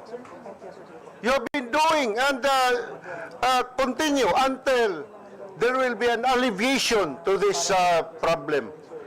So, again, let us support Secretary Bunuan. Let us object, or we will have to support his continuance in office as our secretary. I can vouch for his integrity and his technical capability. He's an experienced public servant who has been there, and he is doing right for us. He is very humble and has the integrity and technical capability. So we will never regret our stand, my dear colleague. Let us support Secretary Manuel Bunuan. Point of order, Mr. Chairman. Thank you. Point of order, Mr. Chairman. Chairman Mama, please. Mr. Chairman, I think the purpose of this meeting is for the Department of Public Works and Highways to give briefing to us. Now they have already given their briefing. I would like to suggest, Mr. Chairman, that we will require the Department of Public Works and Highways to submit to us the listing of all projects being implemented by the department in 3 years period. So all the flood control program that were implemented in 3 years period as required by the President. Now, once we receive that that listing, that will guide us on how to proceed with the investigation later on, Mr. Chairman. So that we have already that particular data, so alam na natin kung paano natin ituloy ang investigation na ito. Yes, Mr. Kailangan lang silang mag-submit sa atin ng mga listing kaagad. Just to answer Chairman Momo, only Caraga and Barm has submitted to Congress the list. No? So we will look forward to the other regions po to submit the list to Congress po, or to the committee po. Mr. Chair. Mr. Chair, Mr. Chair. can we get the commitment of the department that the lists will be submitted as soon as it is actually in fact available? Yes, of course, Mr. Chair. We certainly will submit all the information. May I just even suggest, actually, that it's not only the listing that we are going to submit, but I think what's more important is actually we'll have to cite actually the challenges that we are facing in the implementation of these projects. Yes, we Because understand. it's easy to say that we can implement the projects, but the challenges that we're facing right now, I would like to say that actually the challenge that, the biggest challenge that we're facing right now is actually the riverbeds along all the rivers in this country is now very shallow. No matter how much structural interventions you do, if we do not address siltation, it will just backflow. And these are the causes of the main flooding in many areas of the country now. Sige po, before we go to the formal, thank you, Mr. Secretary. Before we go to the formal question and answer part, I think Mr. Chair, Congressman, yes. well, I'd like to recognize Congressman Albano, Congressman, sino ba? Congressman Hernandez and Congressman Lagbas and Congressman Ko. In that order, please. Yes. Mr. Chair, let me remind just my colleagues that this is a briefing, and therefore any innuendos of asking any secretary or any department heads to resign or to inhibit themselves is not called for, Mr. Chair. This briefing is supposed to be in aid of our legislation because the President has called us upon to investigate this. And therefore, we would like to ask our colleagues to first give the due process to our DPWH Secretary Bonoan and all the agencies that are involved. The minute we investigate this is when the proper time later on that we will see whether the investigation merits any of the innuendos that the public or even some of our colleagues are saying. But to do it right now when it is just a briefing is very premature, Mr. Chair, and therefore you should rule that such innuendos should be stricken out of this committee hearing, Mr. Chair. Just to be clear, I don't remember or recall anyone. I just wanted to ask Secretary Bonoan to comment on, because that's a very public call on him to take a leave. And what we have already stated is that this committee is not asking him to take a leave because we want to be able to work together to move forward in the questions relating to flood control. Point of order, Mr. Chairman. You want to speak? No. The preliminaries po. Mr. Chairman, SDS, please. yeah, I just want to take this opportunity to clarify a few matters that's quite personal and, of course, affects the very institution of the House. There have been, I was informed that there have been posts on social media circulating identifying certain members of the House of Representatives, malicious in fact, stating that these congressmen control X amount of flood control projects, etc., which has been shared many times. Now, for the sake of transparency, truthfulness, can I ask the good secretary to comment on these malicious posts, Mr. Chair? Kasi, alam mo, sa problema na nangyayari sa ating bansa, alam mo, pinupolitika to ng marami. Tuturo, gagawa ng kwento. Ang problema, hindi naman totoo at walang basehan. And other than that, it's totally unfair. Especially if you're out to destroy the good name of people who were duly elected by their districts. So I would just like to take this opportunity, Mr. Chair, to get the comments of the good secretary. Maybe the department can help us in enlightening the public about, these malicious posts, Mr. Chair. Yes, please, can you read it? Would you like to read it? Yeah, I would like to submit this to the secretariat and maybe forward it to the secretary para makita niya, para makapagbigay po siya ng komento. If I may be allowed, Mr. Chair. Yes, please, Senior Deputy Speaker. Sige po. Mr. Chair, while the Secretary is preparing his answer, Congressman Ko, please. I would like to join in chorus by the manifestations of the 2nd District of Caloocan, Erese, that there must be a third party to investigate, especially that other factor says that there is a substandard. Another says that the contractor doesn't follow the construction methodology procedures. So I would like to emphasize to this chair that there is a need of forensic review in order to determine that this structure that was finished by 9,956 completed project is within its structural integrity. Thank you, Mr. Chair. Mr. Chair, let me just... Congressman Mercado, please. Mr. Chair. Yeah, I think with due respect to our colleague, Congressman Ko of Masbate, I think what we are doing this afternoon is we are in the right track for purposes of orderly proceedings. This is actually an investigation in aid of legislation. And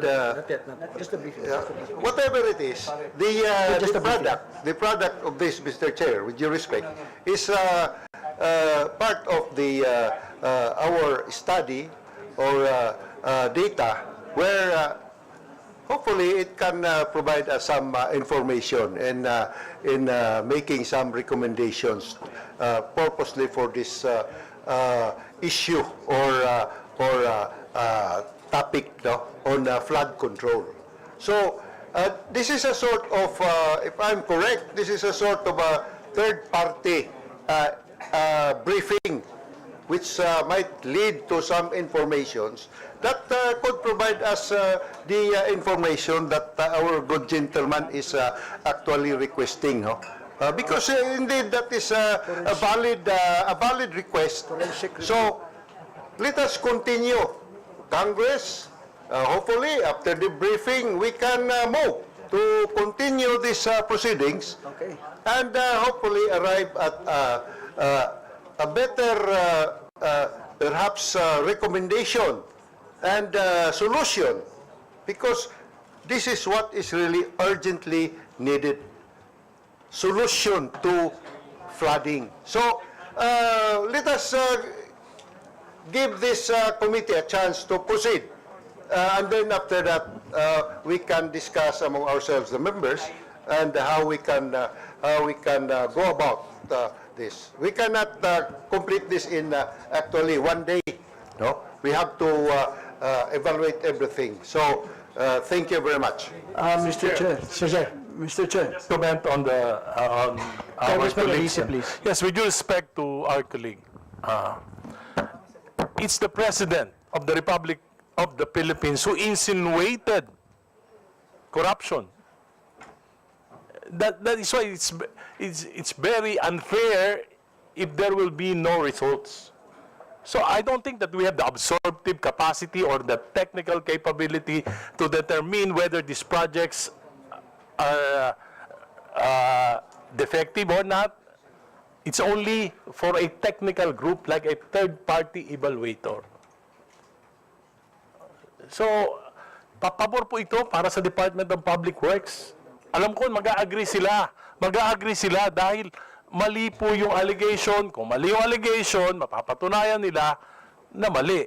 At Kung yun naman mga contractors ay gumawa ng kalokohan, malalaman nila. Hindi naman nila 9,900. Malalaman ba ng secretary yan? Malalaman ba ng regional director yan? Maaring dun lang yan sa inspector at district engineering level. At least mag-guide sila nung third-party evaluation. Yun po yung punto natin. This is to help. We are supporting Secretary Bonoan. Especially, we came from the same town in Solsona, Ilocos Norte. Thank you. Thank you, thank you. Sir, Mr. Chair, Just to that, in addition to that, this is the ultimate solution to solve the integrity of the structure through forensic review. Di walang mas mabuti nga yan, Mr. Secretary, ano? Because we are both engineer by profession. Kung may mga defect man, forensic review natin yung sabi niya, third party. Thank you, Mr. Chair. sige. Wala po tayo sa tanungan para lang po malinaw. Medyo inaantay na natin yung po tanungan, ano? Clarification na? SDS po is recognized. Yeah, Mr. Chair, I think the good secretary and a few of his higher officials have gone through those malicious posts. I just wanted to get it out from the department kasi, you know, it affects the very institution that we are sworn to uphold. So, Mr. Secretary. Well, I have gone through actually the political blogger that you've given me, Your Honor. And what I can say, we don't have this kind of information at all in the department. To me, it's a little preposterous actually to have something like this, 800 billion for 6 members of Congress. Mr. Chair, can you restate it, Mr. Secretary? What was the allegation again? The 6 congressmen has cornered 800 billion 800 billion in projects. pesos for flood control projects, Your Honor. Mr. Chairman, can we ask the Secretary to make a categorical denial of the statement made by that blogger in social media in this committee? Mr. Chair.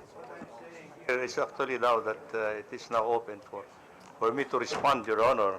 What I'm saying is that we don't have any specific record of this kind of allocation for the 6 congressmen that has been put into the... And can you mention the responsible blogger or irresponsible blogger who made that allegation, Mr. Chair? I don't have anybody. Did not say. I think it's a page, Mr. Secretary, being circulated today. So, Mr. Chairman, I would just like to thank the good secretary for at least clarifying that point, no? Kasi, alam mo, unfair talaga eh. I mean, we need to get, you know, our facts. We need to get the truth, especially when we're trying to investigate issues and problems that affect the country. Now, if there are malicious people who want to take advantage of this by throwing out fake news, fake posts, meant to malign and destroy the good name, hindi po pwede yun. Walang lugar po sa atin yon. At higit sa lahat, hindi po tama yon. So, Secretary, thank you so much. Mr. Chair, maraming salamat po. So at least we can put that, use that statement that the DPWH categorically denies that, you know, and says it is impossible that X amount of congressmen can actually hold that figure mentioned in that post. So thank you very much, Mr. Chairman. Sige po, last 2 na lang po before really going to the Q&A, please. Congressman Dimagila. Mr. Chair, a while ago, And Congressman Hernandez, please. okay, thank you, Mr. Chairman. A while ago, I raised the possible solution sa flooding yung dredging ng Laguna Lake. The good secretary was about to answer. Kaya lang po, medyo naiba po yung question. So, I would be glad to wait for the answer of the good secretary.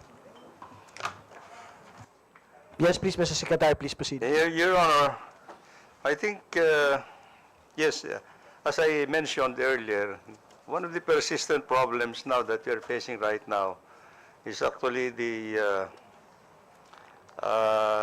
siltation of even Laguna Lake and many rivers all over the country.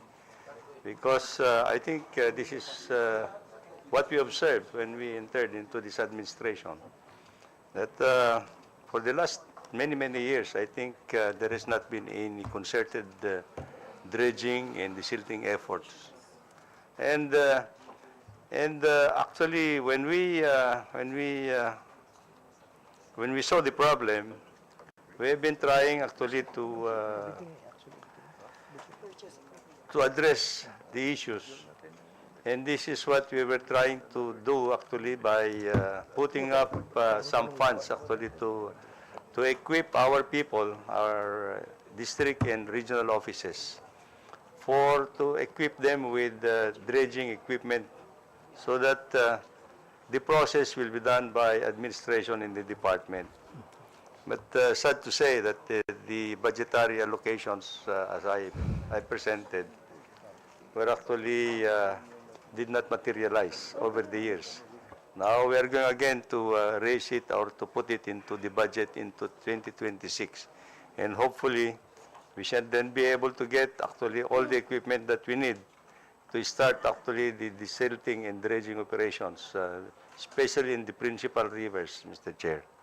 So, I think for the Laguna Lake issue, Laguna Lake is under the administrative responsibility of LLDA, Laguna Lake Development Authority. But certainly, we can provide the technical assistance, Your Honor, actually into the requirements for the dredging and desilting of Laguna Lake. Because I think it's also important to say that the department shall soon be implementing major infrastructure projects along the entire circumference of Laguna Lake. The first program that we'll implement now is actually the Calamba to Bikutan expressway standard. And then it will, the rest of the circumferential periphery of Laguna Lake will follow suit. Thank you, Mr. Chair. Congressman Hernandez, please. Thank you, Mr. Chair. Is this point of clarification, Mr. Chair? Is this purely a briefing from DP, or is DP prepared to respond to the issues raised by the President? Now, if they're here and they're prepared, they've listened to the SONA, definitely they have answers to the issues raised by the President. So let's cut to the chase, Mr. Chairman. We will have to give them the opportunity now to, for sure, they came here prepared. So we will allow them to present what they have prepared for us to be clarified. Kasi marami ng accusations, marami ng mga suggested solutions.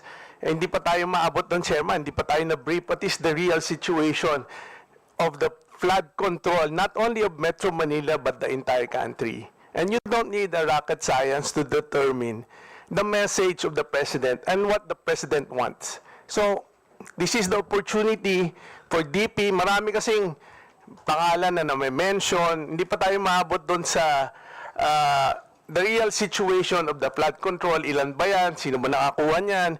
Problema ba sa implementation o may other problems? Let's give the DP the opportunity, Mr. Chairman. Kasi this is due process. Sila yung agency concerned, and by all means, we will allow them to explain and respond to the issues raised by the President. Thank you, Mr. Chairman. Sige, this is the last question before we actually go into the Q&A of the members. And this is the question of the nation in the last couple of weeks. No? So, relating po to flood control projects. Kasi, syempre in social media, the allegation is the flood control facilities failed. Ibig sabihin, the allegation is despite the President speaking about, I think, so many thousands of flood control projects, at a time when it was needed, it failed. So that is the first question. So The second would be, were there areas that it actually worked during the most recent floods, no? And finally, and this is the most important, does the department take accountability for the floods that had happened in particular areas? Mr. Secretary. Well, Your Honor, as we pointed out, under this administration, we were able already to complete about 9,856 flood control projects. And as the President wants us to report to him, actually, whether these projects have been made according to what they were intended to provide, protection to low-lying areas, to flooded areas. And this is exactly what we are going to present to the President, actually, by giving him all the information that, that we have gathered under our project monitoring application from the start of implementation of the project until the end of the project, until the completion of the project. And to become more transparent to it and see how the beneficiaries or the affected areas would have been able to see if they had been protected or what are the problems that they can see, and to give us feedback how these projects were implemented, Mr. Chair. I accept your answer, Mr. Secretary, but the question is very specific and it is very direct. Because I think that is the reason why we have the meeting today, the briefing today. Did the flood control facilities fail during the course of the most recent typhoons? My answer would be, Mr. Chair, engineering intervention is just part of the flood control, flood management issue. It has to take actually a holistic and integrated manner, because flood control engineering, as I said, is just part of the solution. You have to address as well actually environmental issues. You have to address land use issues. You have to address integrated approach of flood control projects. Land use, and unfortunately, Mr. Chair, for locally funded projects, the department does not have that capability to undertake all master plans and integrated master plans for 403 principal projects and 1,281 tributary projects. And we appreciate actually that in the course of implementation of some of these projects, we would rely on the recommendations from our field offices, and of course from the recommendations of members of Congress, because they are also the ones actually seeing what would be needed in the respective localities. Now, having said that, as explained by Congressman Momo a while ago, the process of integrating them into the projects, into our programs, is a tedious program. Now, the only issue that we are concerned about are actually the projects that would come into the General Appropriations Act. The new projects that would come into the General Appropriations Act, which is actually we don't have the capability and in the first place. These are projects that would be new to us, and it would take some time actually for us actually to vet it, to prepare these projects and put it into a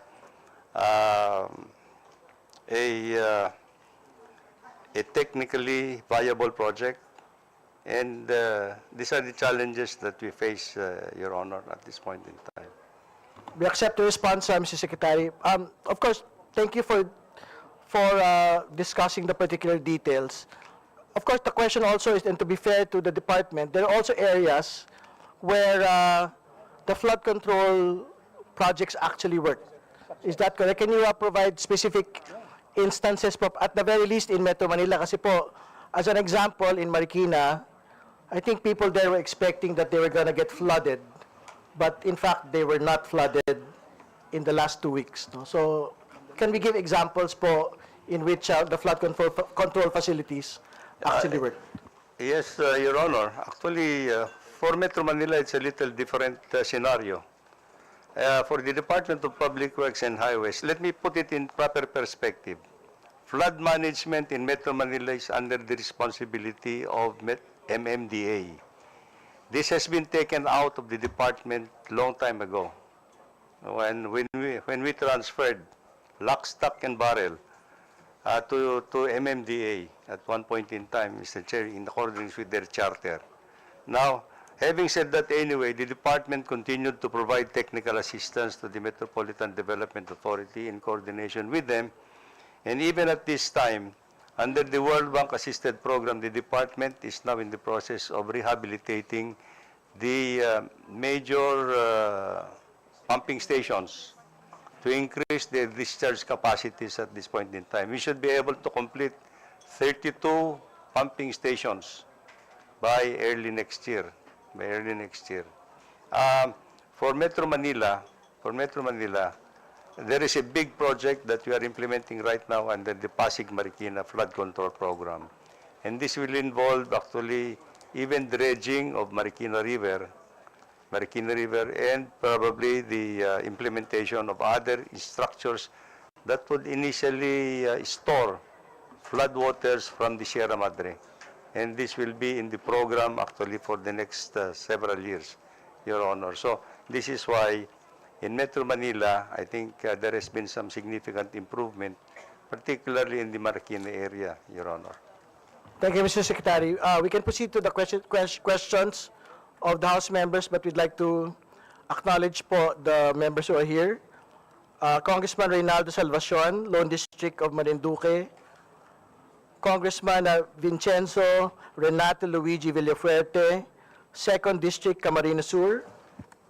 Congresswoman Maria Cristina Angeles, 2nd District, Tarlac.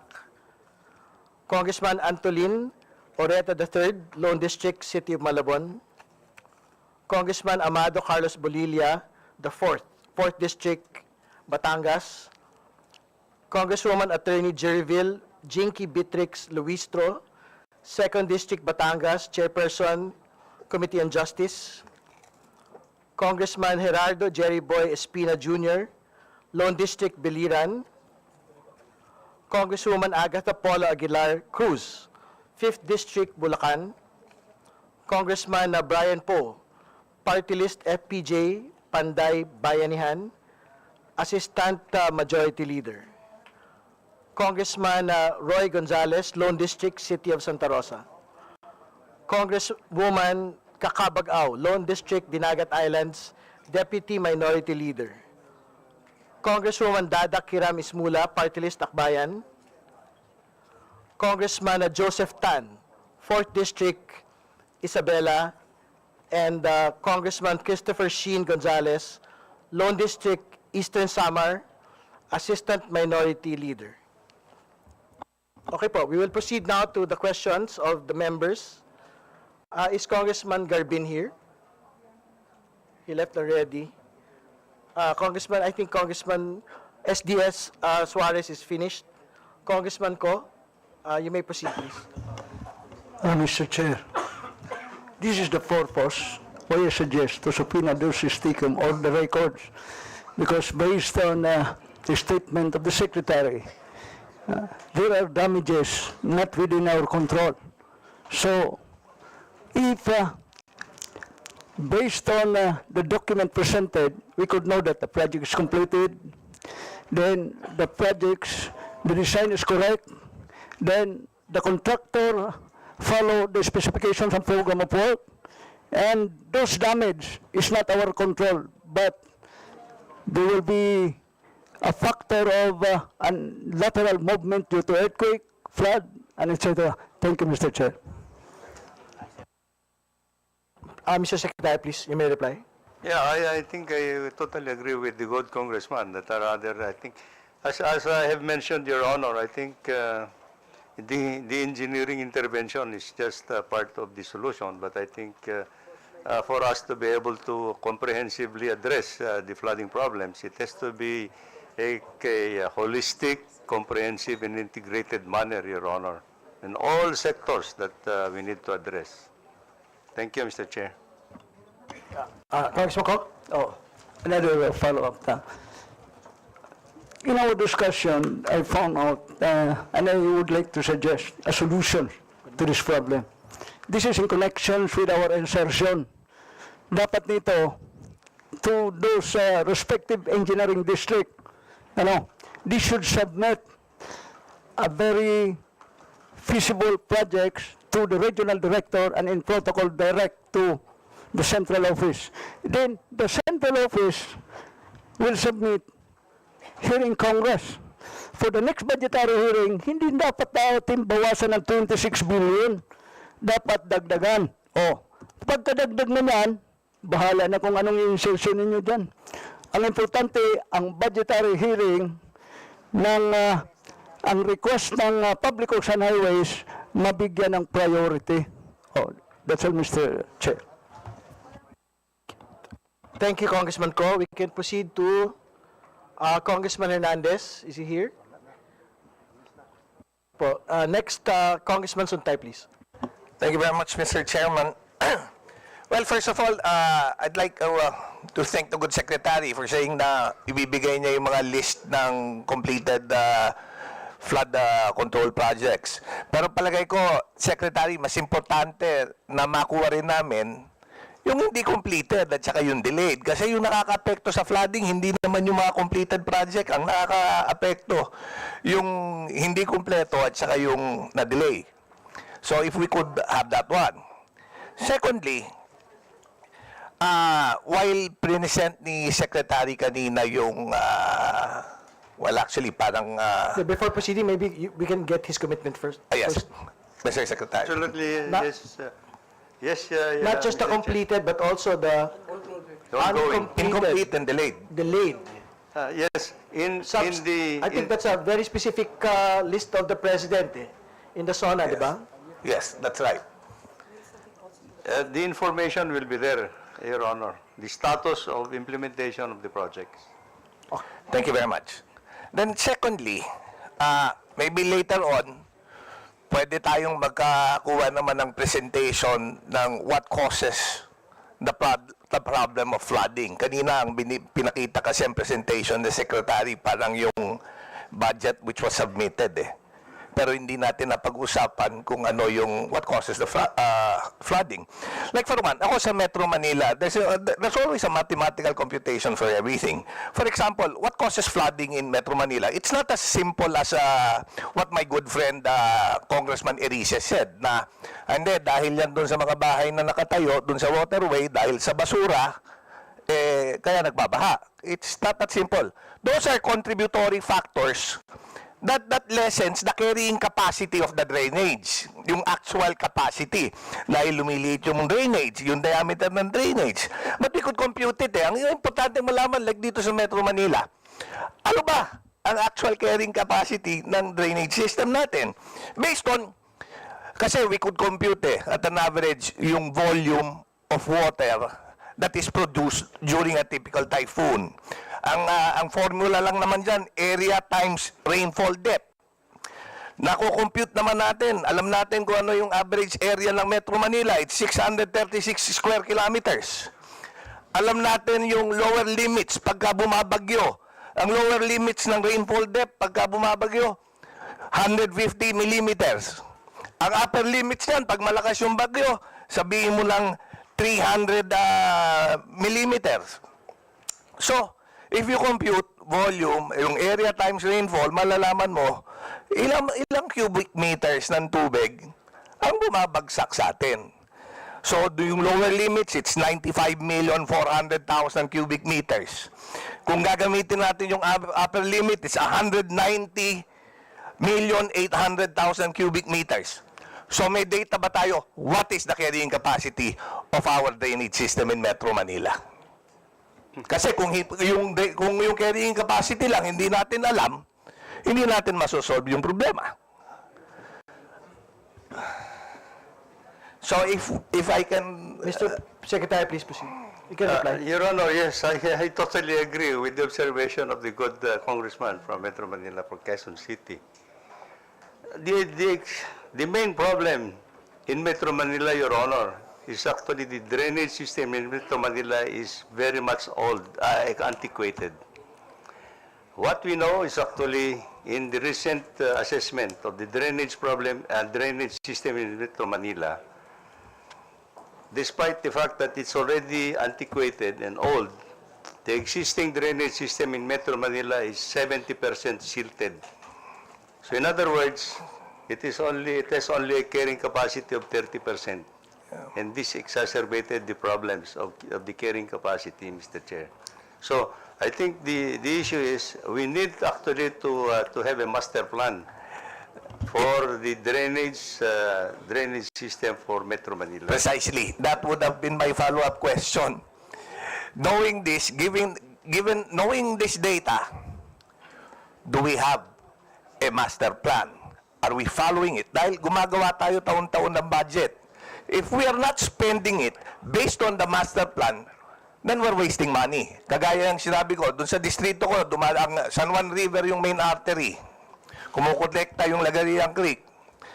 Kahit taon-taon maglagay ng budget para doon sa San Juan River para lagyan ng mga sheet pile yung magkabilang gilid niyan. Kung hindi rin tatapusin, then nag-aaksaya tayo ng pera. Huwag na natin lagyan ng allocation niyan kung hindi rin matatapos. Sayang lang rin eh. Now, in certain areas rin, ang problema dahil nga as the good secretary mentioned, yung carrying capacity of our drainage are very low. So kailangan natin ng parang mga water catchment like what they do in Singapore. Madami nagtataka bakit sa BGC hindi bumabaha. Because BGC, when it was constructed, ang daming water catchment all over BGC. That's why the rainwater goes somewhere before go outflowing in Laguna de Bay. So, do we have such a thing? Are we considering such a thing? Baka we're wasting money. Alam ko, nabasa ko kasi, while I understand na ang pondo kasi pinaghahati-hatian kada distrito. Pero kung paghahati-hati din natin, we will never finish anything. So why not look at what causes the problem? Put the proper funding, kahit na yung Office of the President na yung magpatupad niyan, di ba? At gawin niyang flagship project. But we need results. Kasi kung ang gagawin lang natin, pagpaparti-partihan yung budget, then we will never solve anything. Mr. Chairman, can I interject? We'll wait for Secretary to respond first. Before giving it to Secretary, to Chairman Momo, please. Mr. Chairman, Mr. Secretary, I understand there is a study already in Metro Manila and suburbs conducted by the World Bank in 2012, and one of the recommendations of the study is the improvement of internal drainage system. I know the UPMO knows this, and actually I think right now the carrying capacity of our drainage is in a 5 or 10-year return period lang. Ang kailangan ng study, 50-year return period. Ibig sabihin, lalakihan natin ang ating mga drainage system. It is included in that particular study. And sana makita natin ulit yung ating study na yan.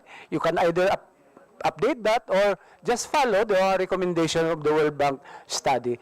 You have that, the World Bank study, Metro Manila and suburbs. In fact, one of the recommendation is being implemented already, the Blooming Rate Interceptor. That is one. And the other one is the retarding basins in Cavite.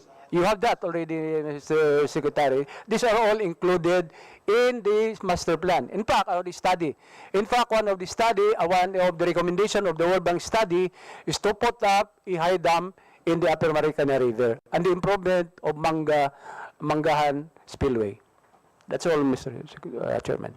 You may respond, please. Thank you. Yes, Your Honor, I think the good congressman has made, that's correct. In fact, under the Japanese finance program for Metro Manila, one of the projects that we're looking at is actually to put up 3 three dams in the Sierra Madre watershed area to control the flooding problem, the flooding going down to Metro Manila. And this is going to be under study now, Your Honor. This was actually directed by the President himself, actually. Aside from that, I think we're also considering a impounding reservoir in San Mateo. So these are the infrastructure programs for Metro Manila that we're looking at. Okay, But, Mr. Chair. what is more important actually is the drainage system in Metro Manila. So as a last follow-up to the question, Mr. Chair, given all of that, so ang question ko, so what drainage plan are we following? Kasi taon-taon nga nag-allocate tayo ng funding eh. So what drainage plan are we following? Kasi if we are not following any drainage master plan, then we are not achieving anything. Well, I think this is the real challenge, actually, Your Honor. I think we need to undertake a real to goodness integrated master plan, drainage master plan for Metro Manila. I think. So, Mr. Secretary, is it that we are made to understand that currently we are not following any plan? Unfortunately. Kanya-kanyang Yes. allocation lang. For Metro Manila, that's correct, Your Honor. Okay. So, Mr. Chairman, I think that's the problem. That is what we have to address. Because, Mr. Secretary, I believe that you will understand that we will just be wasting money if we don't follow any plan that kanya-kanyang tulak lang ng appropriation or kanya-kanyang tulak ng allocation. Then we will not solve any problem. Maybe that is what we have to present to the President, and then present to the President how much it would cost. Then the President, dahil mahal yan, could come up, the country can come up with a 10-year master plan, a 15-year master plan na tuloy-tuloy yung funding na hindi utay-utay. Then we will accomplish something, Mr. Chair. Mr. Sige po, Chair, I was just informed. Secretary Baran, please. Sorry, Mr. I was just informed by our good senior undersecretary that there is a program that is going to be undertaken by the UP Resiliency Institute to prepare a initial assessment on an integrated master plan for drainage master plan in Metro Manila under the World Bank. Yes, that is nice to hear, Mr. Secretary. Actually, we have that master plan, pero it's limited to Quezon City. But other cities should also do that master plan because we are connected eh. Yung tubig galing sa amin sa Quezon City hindi lalabas sa Laguna de Bay kung walang master plan yung Pasig rin dahil dinadaanan namin yung Pasig eh. Hindi rin lalabas sa Maynila kung wala rin yung Maynila eh. Totoo pa yan. Thank you, Mr. Secretary. Maybe can you state your objection, your observation para lang din po malinaw. What did you actually want to have, Congressman Suntay? Thank you, Mr. Chairman. What I want to have is for the DPWH and together with the MMDA, because MMDA also has funding for flood control. Pero in fact, the cities, the LGUs also have funding for flood control. But kanya-kanyang palo yan. It's not a unified master plan that everyone is following. Maraming pera ang kailangan, Mr. Chairman. But if everyone talks to each other and pulls their resources together, then baka matapos yung master plan. But what is important is first, we have a unified master plan for Metro Manila.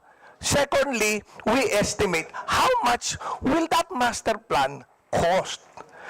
Pag alam na natin yan, we submit it to the President, to the Office of the President, ask him to have a 10-year, alam ko hindi matatapos sa itong last 3 years niya, to have a 10-year, 15-year, or even a 20-year master plan, which everyone in Metro Manila, which the country will follow, then we solve one problem. Pero sa Metro Manila lang yon. Hindi ko alam pa pagdating sa probinsya. But yeah, at least in Metro Manila, may nasolusyonan po tayo. But unless we have that master plan and unless we get everyone on board, then we will always be flooded.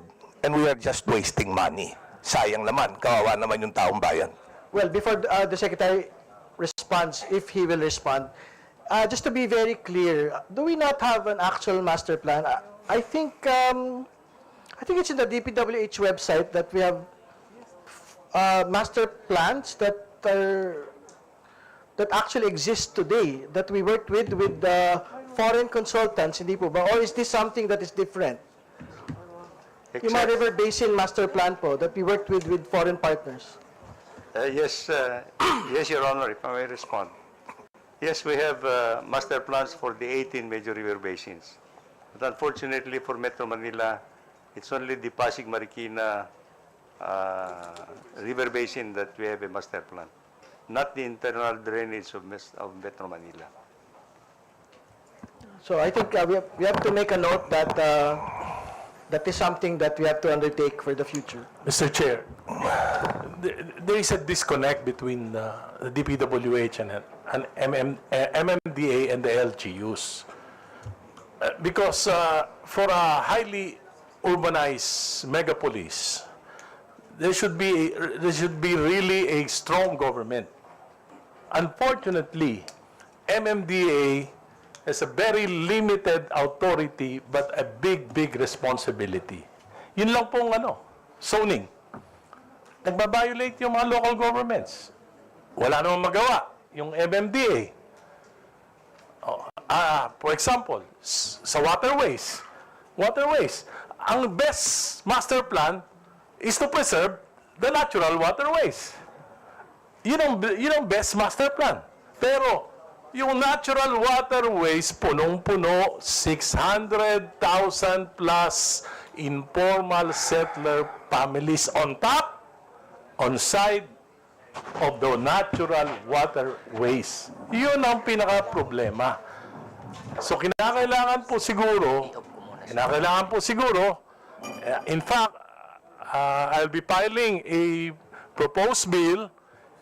Sundin na natin. Meron naman pong provision ng Constitution na pwede namang mag-create ang Metropolitan Manila ng isang Metropolitan Manila government para po, kasi hindi naman magkakarugtong yan. Hindi naman pwedeng independent yung mga waterways. Hindi naman pwedeng independent yung highways.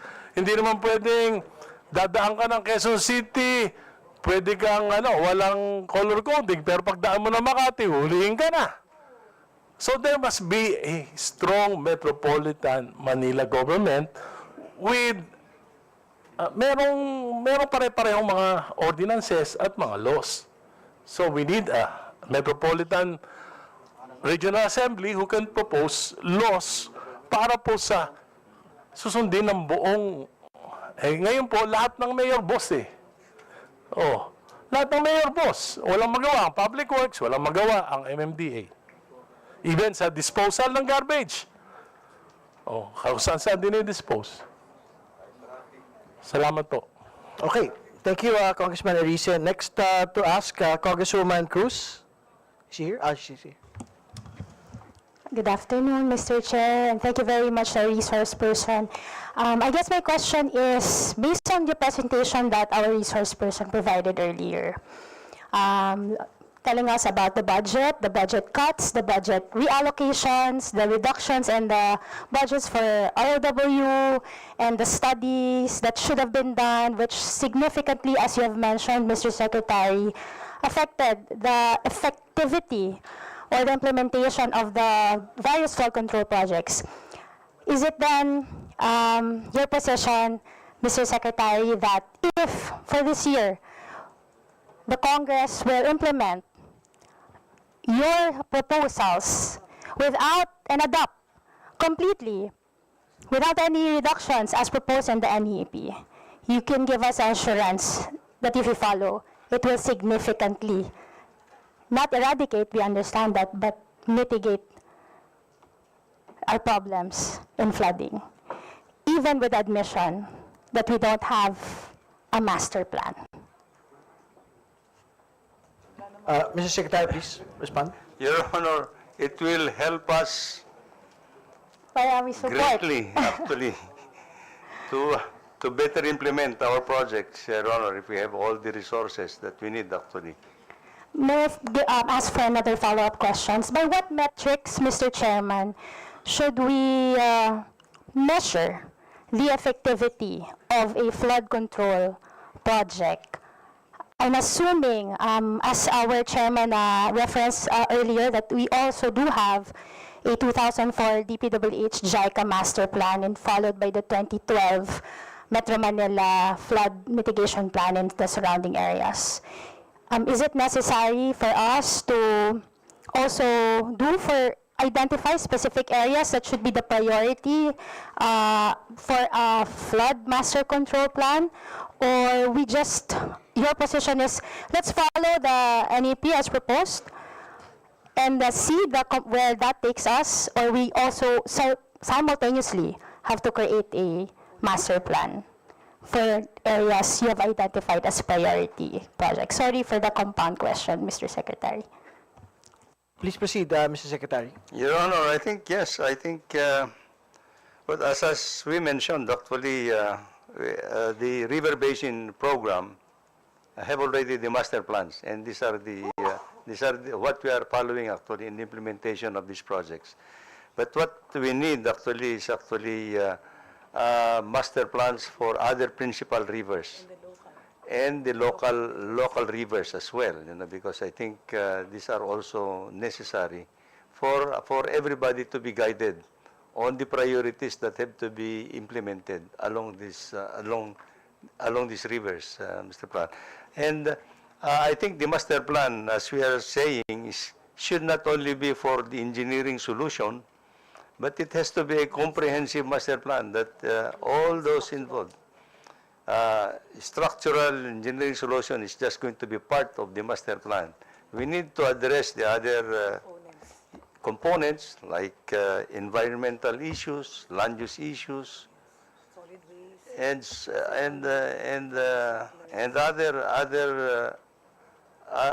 other concerns that would affect actually flooding in the areas, Mr. Plan. Mr. Chair. Are you finished, Congresswoman Cruz? May I follow up on the metrics that we should be using? So at least we are aware as part of the public and also as legislators how we can, what specific measures should we use so that we know that the flood control projects being implemented in our district or in Metro Manila or anywhere else is actually working. What would be a good measure? Or what metrics is the department following? I think that's the best question. For one thing, Your Honor, I think for the immediate engineering intervention, we would need actually impact analysis for every project. What is the purpose of the project? How many beneficiaries should be benefited? What land area? And all these things. So we need an impact analysis actually for every project that we need to implement. Is this currently being done, Mr. Secretary, Mr. Chair? Is it currently being done, that impact assessment? In the process, Mr. Chair, Yes, those major projects that are being included into the National Expenditure Program, the district and regional offices are actually have this process for major, not everything. There is a threshold actually, Mr. Chair, threshold for major projects. So we need an impact analysis. We require the impact analysis, at least for the benefits that will be derived from the implementation of engineering flood control program. Thank you, Mr. Chair. Okay. Thank you, Congresswoman Cruz. Mr. Chair, just in connection to what Yes, please. Congresswoman Cruz stated. While there is a master plan for the Marikina and the Pasig River Basin. There are variables that are already very obvious.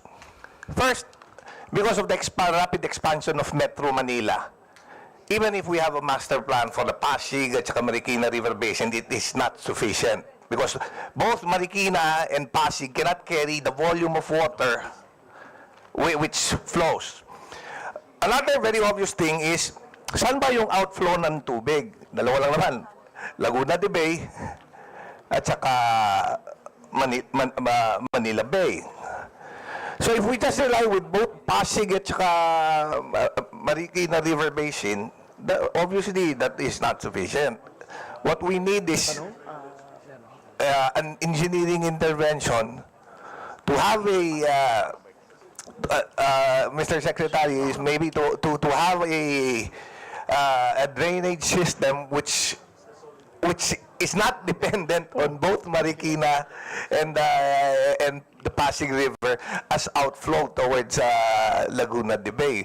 Baka mas simple na dun muna magsimula while waiting for a comprehensive master plan. But what is very obvious is the water, the volume of water hitting Metro Manila during a typical typhoon, not even hindi kayang buhatin niya ng Laguna and Marikina and Pasig palabas. Please respond. Thank you. Yes, I agree with the good congressman. Actually, the discharge of the runoff water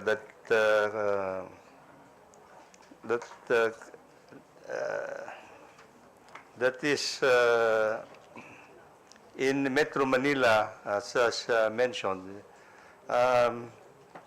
the capacity to discharge is very limited because of the drainage system now.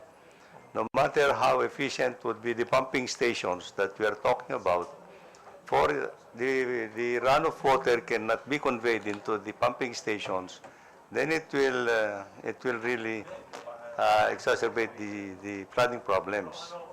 So I think it has to be, as you said, Your Honor, I think it has to be an integrated approach for everything.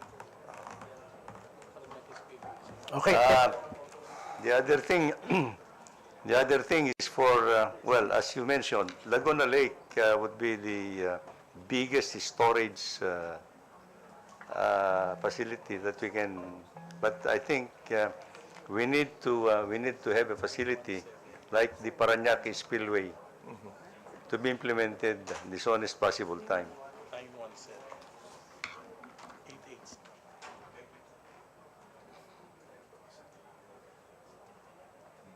Okay, before we proceed, we'd like to acknowledge Congressman Percy Sindanya, Party List Akbayan, Deputy Minority Leader. Congressman Antonio Tonchitino, Party List, Teachers, Deputy Minority Leader. Congresswoman Shelo Crisel Lagman, 1st District Albay, Deputy Minority Leader. Congresswoman Rene Luisco, Party List Kabataan, Assistant Minority Leader. Congressman Jose Manuel Tadeo Chel Diokno, Party List Akbayan, Assistant Minority Leader.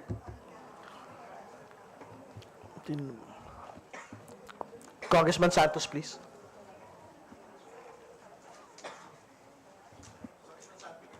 Congressman Santos, please, you may proceed.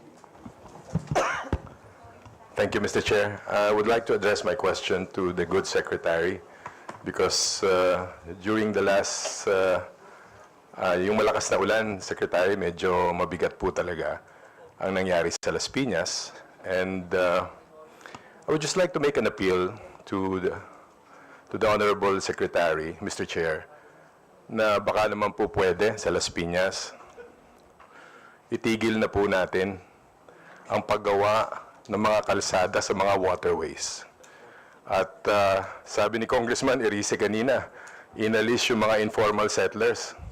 Sa amin po inalis pero pinalitan po ng kalsada. Kalsada papunta sa kung alam mo na. No, but this was the initiative of my predecessors, Mr. Secretary. I don't want to put a blame on you because I know that, alam niyo po, gumawa po sa amin, doon po sa Zapote River ng River Drive. Ilog, dapat yung River Drive, pang-dredge lang po yun. Para i-clear yung mga siltation doon. Pero ito pong River Drive na to, ginawa pong kalsada. Kalsada doon sa mga negosyo, na pati ang gobyerno ang gumagastos. I'd just like to inform the Secretary na I wrote a letter, Mr. Secretary, sa inyo. Kasi po, meron pong ginagawa namang kalsada doon. DPWH na naman po nagpapagawa, pero private property po. Akala ko natapos na yung C5 at Taga. May parallel pong kalsada ngayon doon. I think alam po ng district engineer yan at I'm not sure if the regional director knows this. Pero sobra naman po Meron po kayong pinagawang flyover. Doon sa Las Piñas. Alignment ng LRT. 1 extension. Nasira po yung alignment. At ngayon gagastos naman ng gobyerno ng more than 1 billion pesos for the realignment and the redesign of the LRT extension. At alam niyo yan kung bakit nire-realign. Kasi gustong pumunta na naman yung istasyon doon sa lupa nila. Tama na po yan. Tama na po. I already wrote a letter to the Secretary. Sana naman po itigil na po natin ito. And that's the appeal of the President. Tama na po. Ang problema po ngayon, pag upo ko pong congressman, bigla pong inilipat yung pondo sa region. Opo, hindi po alam ni Secretary, napirmahan niya yung pag-transfer po from the district to the regional office. Bakit po tin-transfer? 450 million pesos? Gagawa na naman ng kalsada? Doon sa kanilang private property? Tama na po. So I am appealing to the good secretary.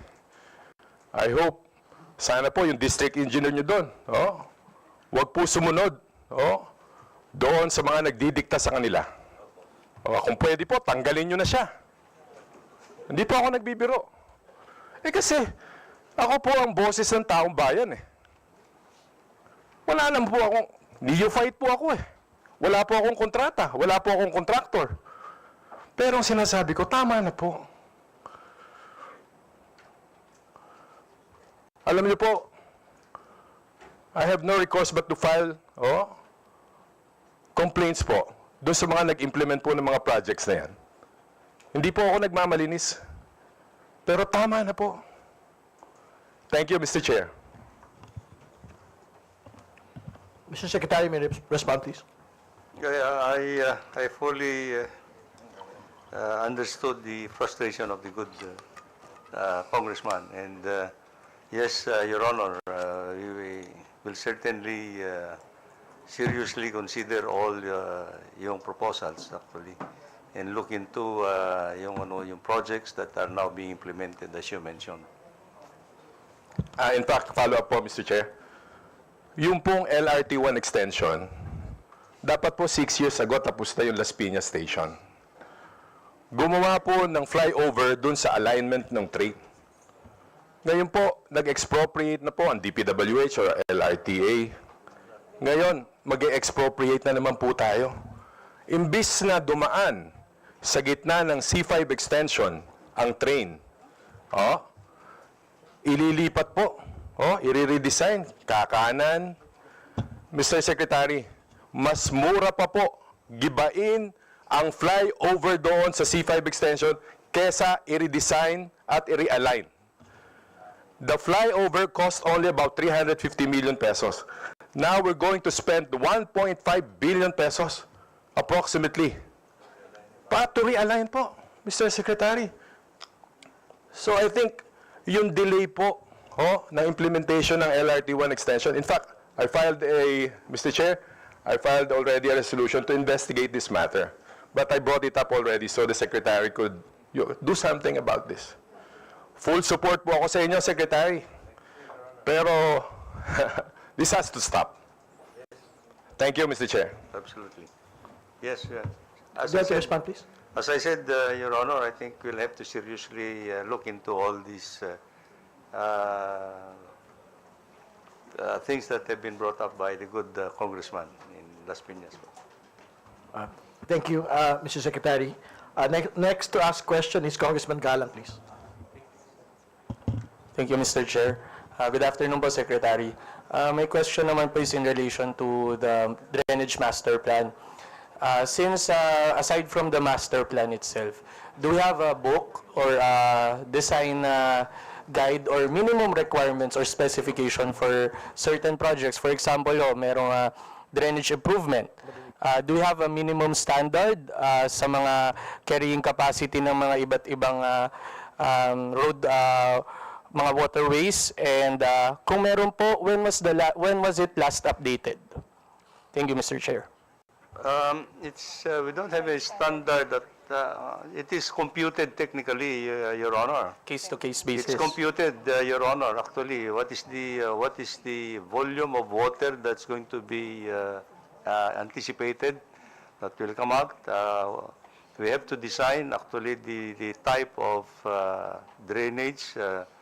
What is the size and the volume.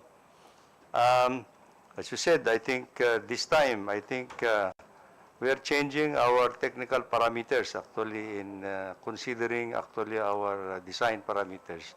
When before actually flood control projects were designed that yung very technical po ito, yung return period that you are saying, anywhere between 15 to 25 years before. Now, because of climate change, I think we are going to adopt for major flood control programs either 25 to 50 years return period.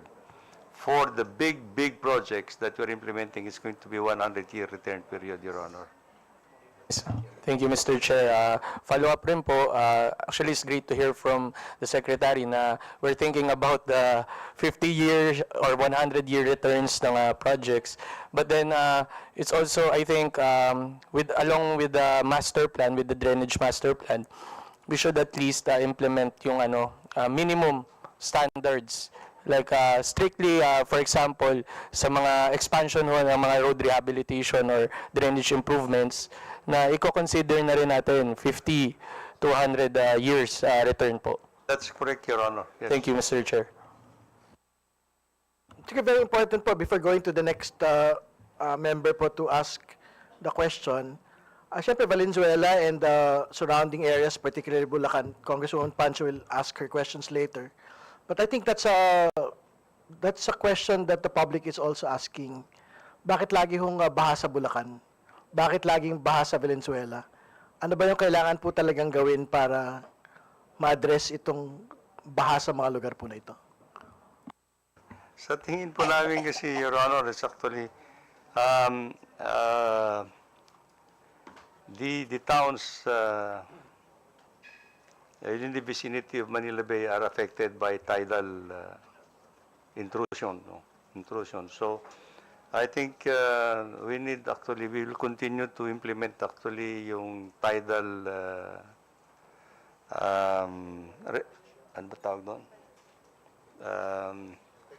Tidal protection programs along these lines. In fact, not only in Valenzuela but in Malabon and Navotas, these are the areas that have to be addressed for more and efficient tidal intrusion structures, Mr. Chair. Thank you for your response, Mr. Secretary. Next to ask the question would be Congresswoman Ko. Thank you, Mr. Chair. I'd like to ask, so maraming reclamation activities nangyayari sa Metro Manila. Does it have a big effect sa flooding? Well, ang kwan po namin dito is a technical issue actually. I think there has been some assessments made by the Department of Environment and Natural Resources on the effects doon sa Manila Bay. No? But technically, when we are able to discharge the flood waters na hindi naman directly doon sa sa reclamation areas, well, I think Manila Bay can absorb actually the excess waters naman. The only problem there is actually the siltation issue. The siltation issue at the mouth of the rivers actually. So this has to be maintained very well actually, Your Honor. But the impact on the reclamation areas will not, I don't think there is be very major, for me technically, there would be major influence to the internal flooding problems in Metro Manila. Congresswoman Pancho, you may proceed.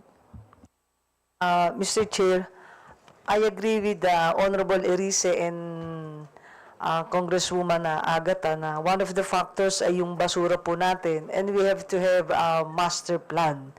Now, Mr. Chair, with the master plan, I think the LGUs should have the political will. I say political will to follow the master plan. What I mean, sir, is pag humingi ng business permit, dapat, bago mo i-issue business permit, they should present the flood control plan.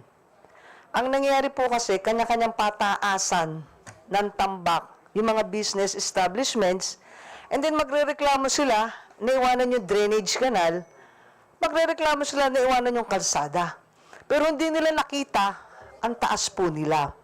So siguro, yung ating pong LGUs should have the political will, require them to follow the master plan. Para wala po tayong maging sisiyanan na iwanan ng kalsada at bakit may tubig ang kalsada. Sobra pong tinaas eh. And one thing, Mr. Chair, nabanggit na po na ating chair yung Bulacan. Before po kasi, hindi po nararanasan ng Bulacan ang ganito pong pagbaha. Kung manunod po kayo sa YouTube po ngayon, makikita nyo po, although hindi ko po siya district, nasa 2nd district po ako at maayos naman po, minimal ang naging baha po. Ika nga po ay manageable, of course, with the help of the DPWH din. Pero kung i-consider nyo po yung iba, yung sa Hagunoy, Bulacan, Kalumpit, ay maririnig nyo po sa interview ng YouTube na buhat po ng ginawa. Nag-start ang Bulacan Airport. Naranasan po nila yung ganitong pagbaha. So, bigyan nyo lang po kami ng klaro lang po ng paliwanag.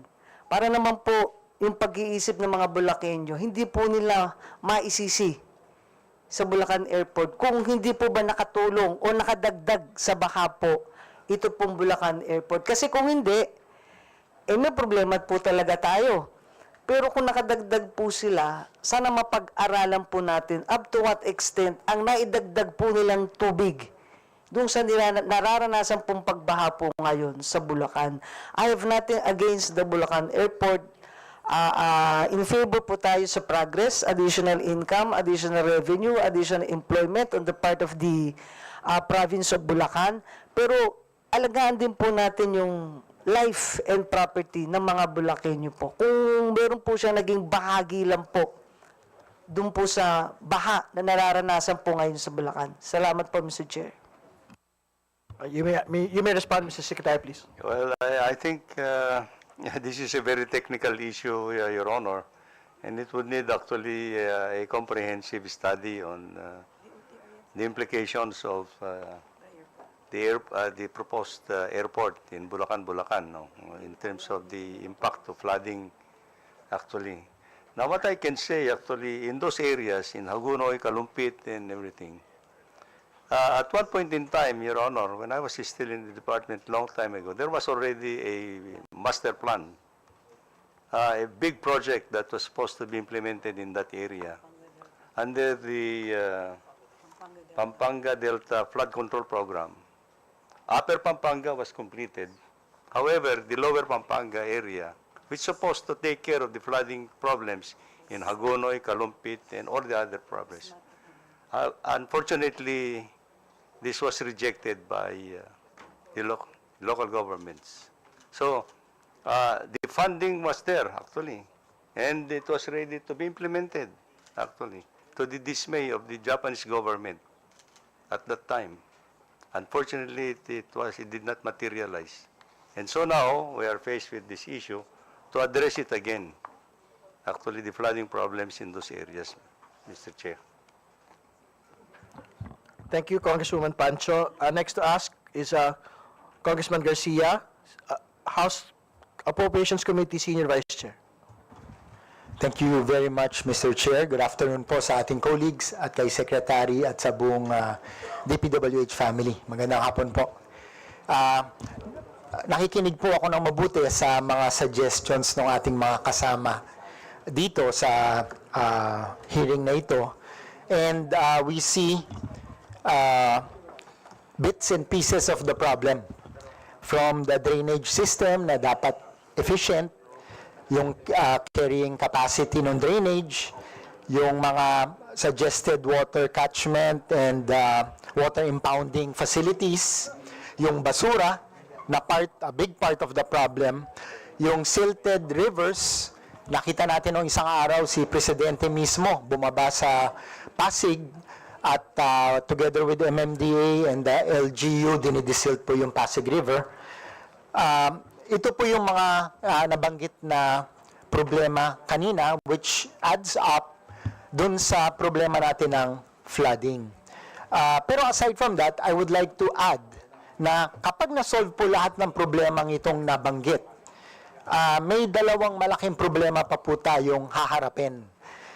Number one, ito po yung adequate final destination ng tubig na bababa mula sa bundok dun sa mga catch basin na malalaki. So, kahit maayos natin yung basura, yung drainage, yung mga impounding catchment facilities, saan pupunta yung tubig? So, yung mga, of course, sa low-lying area, the water seeks its own level, no?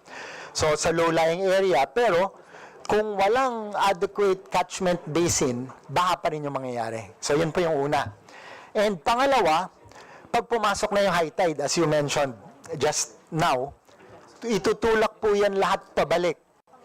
Kaya, magbabaha pa rin sa Metro Manila, sa Region 3, aabot hanggang sa NLEX, dahil itutulak ng Manila Bay pababa. So, aside from all those things, itong dalawang malaking problema na ito, kailangan makita natin in a macro perspective o big picture perspective. Tapos pumasok na po yung sinuggest ng aking Brad, si Kong Bong, yung master plan. So in line with that, I presented to you, Secretary, at sa ating mga USEC several times. Budget hearing last time, tapos sa office ng ating liderato dito sa House, kasi nga naghahanap tayo ng solusyon. If you remember, I presented the Manila Bay Integrated Coastal Defense. Na dito po, masosolve, among other things, yung nabanggit ng aking mga kasamahan, yung dalawang malaking problema, yung adequate final destination ng tubig, na kailangan trillions of cubic meters po yan siguro, at ma-prevent yung Manila Bay from coming in kapag may high tide. So if you remember that, I even highlighted all the river systems from Region 3 at Metro Manila. Kasi ito po yung nasa throat of Manila Bay. So from parts of Bataan, parts of Pampanga, parts of Bulacan, kasama doon yung Valenzuela and Malabon, and of course yung Metro Manila, coming from the mountains of Rizal. So doon lahat yan babagsak doon sa throat of Manila Bay, and dahil hindi adequate yung catchment basin, babaha yung area na yon, kaya sinasabi ng ating mga kasamaan from Region 3 and Metro Manila. Tapos, to make it worse, papasok pa po yung high tide ng Manila Bay. So, yun po yung pinopropose ko na sana mapondohan yung feasibility study or master plan of that. Kasi yan na po yung sinasabi ni Kong Bong na pwedeng maging comprehensive master plan because it will encapsulate all the problems that were mentioned today, from the trash, to the drainage, to the silted rivers, to the catch basin and the prevention of Manila Bay from coming in. So, gusto ko lang po sana i-follow up, Secretary, kung ano na po yung status nitong na-present natin several times sa Public Works because it is a possible solution to the big problem. Please proceed, Secretary. Your Honor, yes, we are aware of that, and actually we have the as has been furnished to us by the good congressman. I think this is a big mega project that we are talking about, yung kwan dito sa Manila Bay.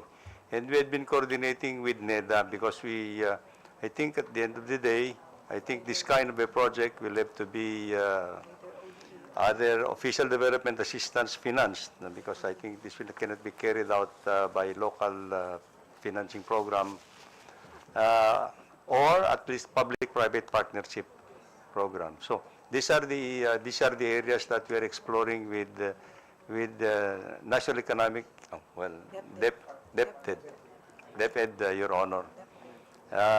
We'll follow it up with them actually because we agree completely with the concept that it will really mitigate actually flooding problems in the surrounding areas from Bataan, Pampanga, Bulacan, and Metro Manila. Yes, Your Honor. Follow-up question, Mr. Chair. Thank you, Mr. Secretary, for your response. And just like the Bataan-Cavite Interlink Bridge, we were proposing it before at nung inapprovan ng NEDA and DPWH, and you have an existing partnership with our institutional funding partners like ADB, Asian Development Bank. Kapag napondohan yung feasibility study, just like the bridge, at lumabas na ang laki ng economic internal rate of return, just like yung Bataan Cavite has the highest among all Build Better More projects, that is compelling reason enough to proceed sa detailed engineering design because ang laki ng matutulong sa ekonomiya. So dito rin, kapag napondohan yung feasibility study or yung master plan at makita na hindi na lang concept, pero the data and the numbers will show na ang laki ng magiging benepisyo nito sa buhay, kabuhayan at ekonomiya ng ating bansa, ay this will be compelling reason enough para i-pursue yung next stages. So, in short, yung feasibility study is the precursor dun sa malalaking project, lalo na kung ang taas ng economic internal rate of return. So, ito, grabe yung baha. Talagang apektado yung pang-araw-araw na buhay ng ating mamamayan, yung ating ekonomiya. So, I would assume malaki rin ang economic internal rate of return nito. Probably even bigger than the Bataan-Cavite Interlink Bridge. Pero kailangan masimulan natin, ma-initiate natin yung funding ng feasibility study. Pero dahil doon natin makikita kung go or no go, kung mataas yung balik o hindi. So sana po, sa lalong madaling panahon, ay magawa po natin yan para yung sinasabing feasibility study na talagang big picture analysis, dahil grabe ho yung problema eh. So kailangan grabe din ho yung solusyon. We've come to that point na sinasabi ng ating Pangulo, talagang grabe yung climate change, new normal. So drastic din po dapat yung solusyon, and ito po yung pinakita namin sa concept, and hopefully mapondohan yung feasibility study or yung master plan para makita natin kung ito ba'y talagang makakasolve together with all the suggestions ng ating mga kasamahan this afternoon, Mr. Secretary. Maraming salamat. Thank you. Thank you, Mr. Chair. Mr. Secretary. Yes, I think actually the proposals of the good congressman, and certainly the department will do the best we can to follow it up with DepEd, because we, as I said, this kind of a project, a mega project, will have to be under official development assistance or under the public-private partnership program. But it's important actually to establish the viability, economic viability of this project at the earliest possible time. One last last thing, Mr. Chair. Doon po sa present ko, agnostic po siya. It can have the option of an ODA and it can have the option of a PPP. So may financial viability then based on the presentation. And it will not only solve the flooding problem but also the traffic problem, because we're losing 3.5 billion pesos a day in Metro Manila because of the inefficiency nung ating system dahil bagong ingress and egress po siya. Energy problem, water problem, food security challenge, housing problem, because most of the informal settlers are in Metro Manila. So dito may lugar na pwedeng magawa, which is very proximate to Metro Manila, for our informal settlers na magkaroon ng magandang well-master planned communities or township. So, dun sa proposal, but it has to be backed up by the study. Pero yung concept is there to capture our imagination and to start the ball rolling. So, sana po matignan po ito at hopefully mapondohan yung master plan or yung feasibility study. Thank you, Mr. Chair. Thank you, Mr. Secretary. Thank you, Congressman Garcia. Before proceeding, we'd like to acknowledge the following members: Congresswoman Marlesa Doc Marley Hofer Hasim, 2nd District, Zamboanga, Sibugay; Congressman Isidro Lumayag, 1st District, South Cotabato; Congresswoman Irene Labad-Labad, 2nd District, Zamboanga del Norte; Congressman Robert Nazal, Party List BH, Assistant Minority Leader; Congressman Arnan Panaligan, 1st District, Oriental Mindoro, Deputy Majority Leader; and Congresswoman Katrina Reiko Chuatay, 1st District, City of Zamboanga. Next to ask the questions would be Congressman Tino. Thank you, Mr. Chair. Mr. Chair, hindi lang ako natunawan doon sa isang sagot ni Secretary kanina. Nung tinatanong nung mga kasamahan natin yung anong ginagawa tungkol sa baha sa Metro Manila, tama ba, Sec, yung dinig ko, nasabi nyo walang planong sinusunod? Kayong nag-implement, DPWH, ganun ba talaga? Walang plano, master plan, whatever, na sinusunod sa pag-implement ng mga flood control projects, particular sa Metro Manila ngayon? Please clarify. Your Honor, as I mentioned, actually, I made the premise, actually, that the flood management program for Metro Manila has been taken over by Metropolitan Development Authority, And the department, however, is providing technical assistance in terms of engineering advice for them.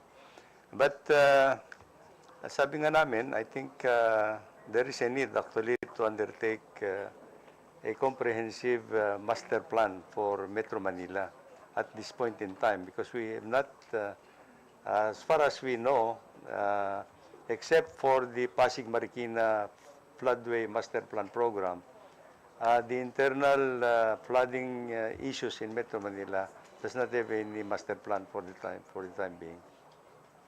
Okay, so, Mr. Secretary, correct me if I'm wrong, ang sinasabi nyo, MMDA ang may plano. Ganun ba?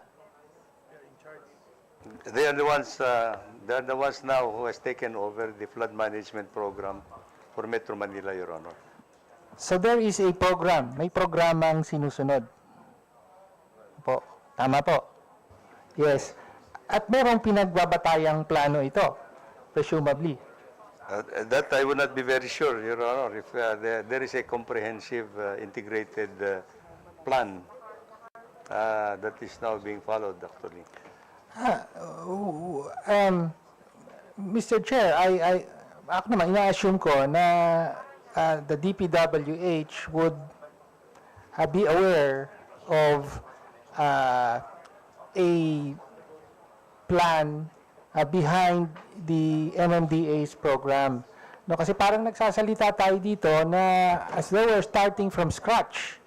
Even the Secretary is saying kailangan daw magkaroon tayo ng integrated master plan for, to address flooding in Metro Manila. Pero sa pagkakaalam ko, matagal nang may mga ganyang proposal at plano from the 1970s, no? Tapos, kaya nga, among others, nagresulta ito sa paglikha ng, halimbawa, Manggahan Floodway, di ba?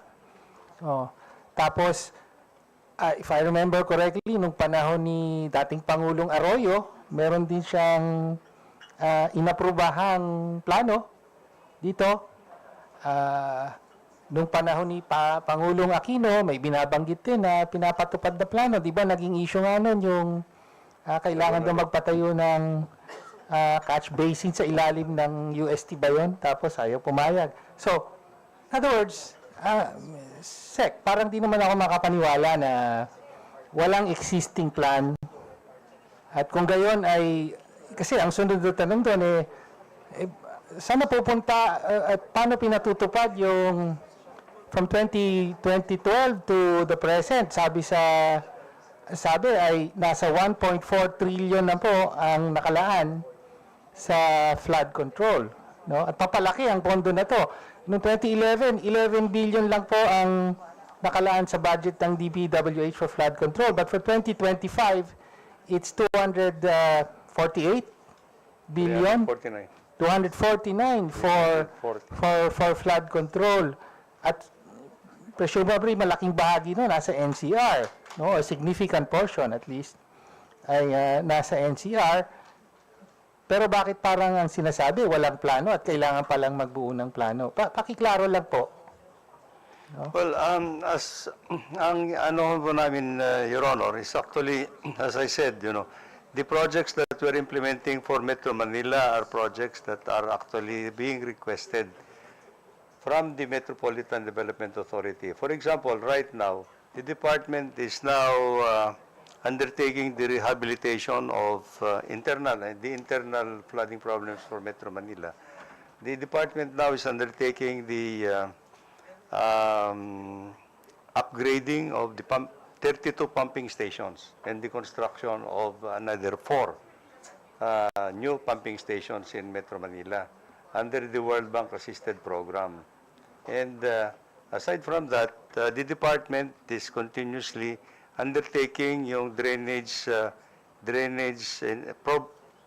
program alongside the national roads. Yun po ang aming function. No? Now the rest, the internal drainage of Metro Manila is not within the purview of the Department of Public Works and Highways.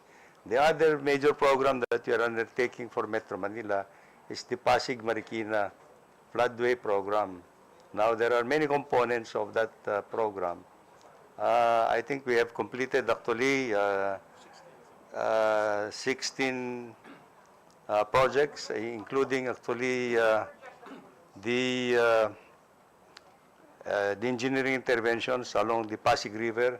Now we are in Marikina, and the other program that we will be implementing under this project would be the implementation of a floodgate, Metro Manila, Marikina flood control gate structure that will divert actually some of the floodwaters from the Sierra Madre Mountains going to Laguna Lake. And we are now in the process of doing a feasibility study for the implementation of flood retention structures in the Marikina River Basin as well as in the Sierra Madre watershed area, Your Honor. Thank you for that, Mr. Chair. So, ang isang parang lumalabas ay meron talagang apparently may kakulangan ng buong pagpaplano kaugnay sa pagtugon sa baha sa Metro Manila. Siguro sa pagpapalalim natin, we will pursue this point further. Thank you for that clarification. Mr. Chair, Secretary. just to interject. Thank you. Yes, Yes, under the MMDA law, all the tributaries of the major river basins, Pasig, Marikina, is under the control of the Metro Manila Development Authority. It's not responsibility of even the floodgates, even the pumping stations. They are all under the management of MMDA. Kaya yung plano hindi maliwanag kung ano ba talaga yung plano. Kasi ang MMDA naman, wala naman siyang legislative assembly. It's all the mayors who are controlling yung kung ano man yung mga ordinances, kung ano man yung mga pagpaplano, yung mga mayor ang gumagawa nito. So may kanya-kanya sila. Para tayong mayroong 17 independent republics na nagmamanage ng isang ng waterways na interconnected. Yun ang problema.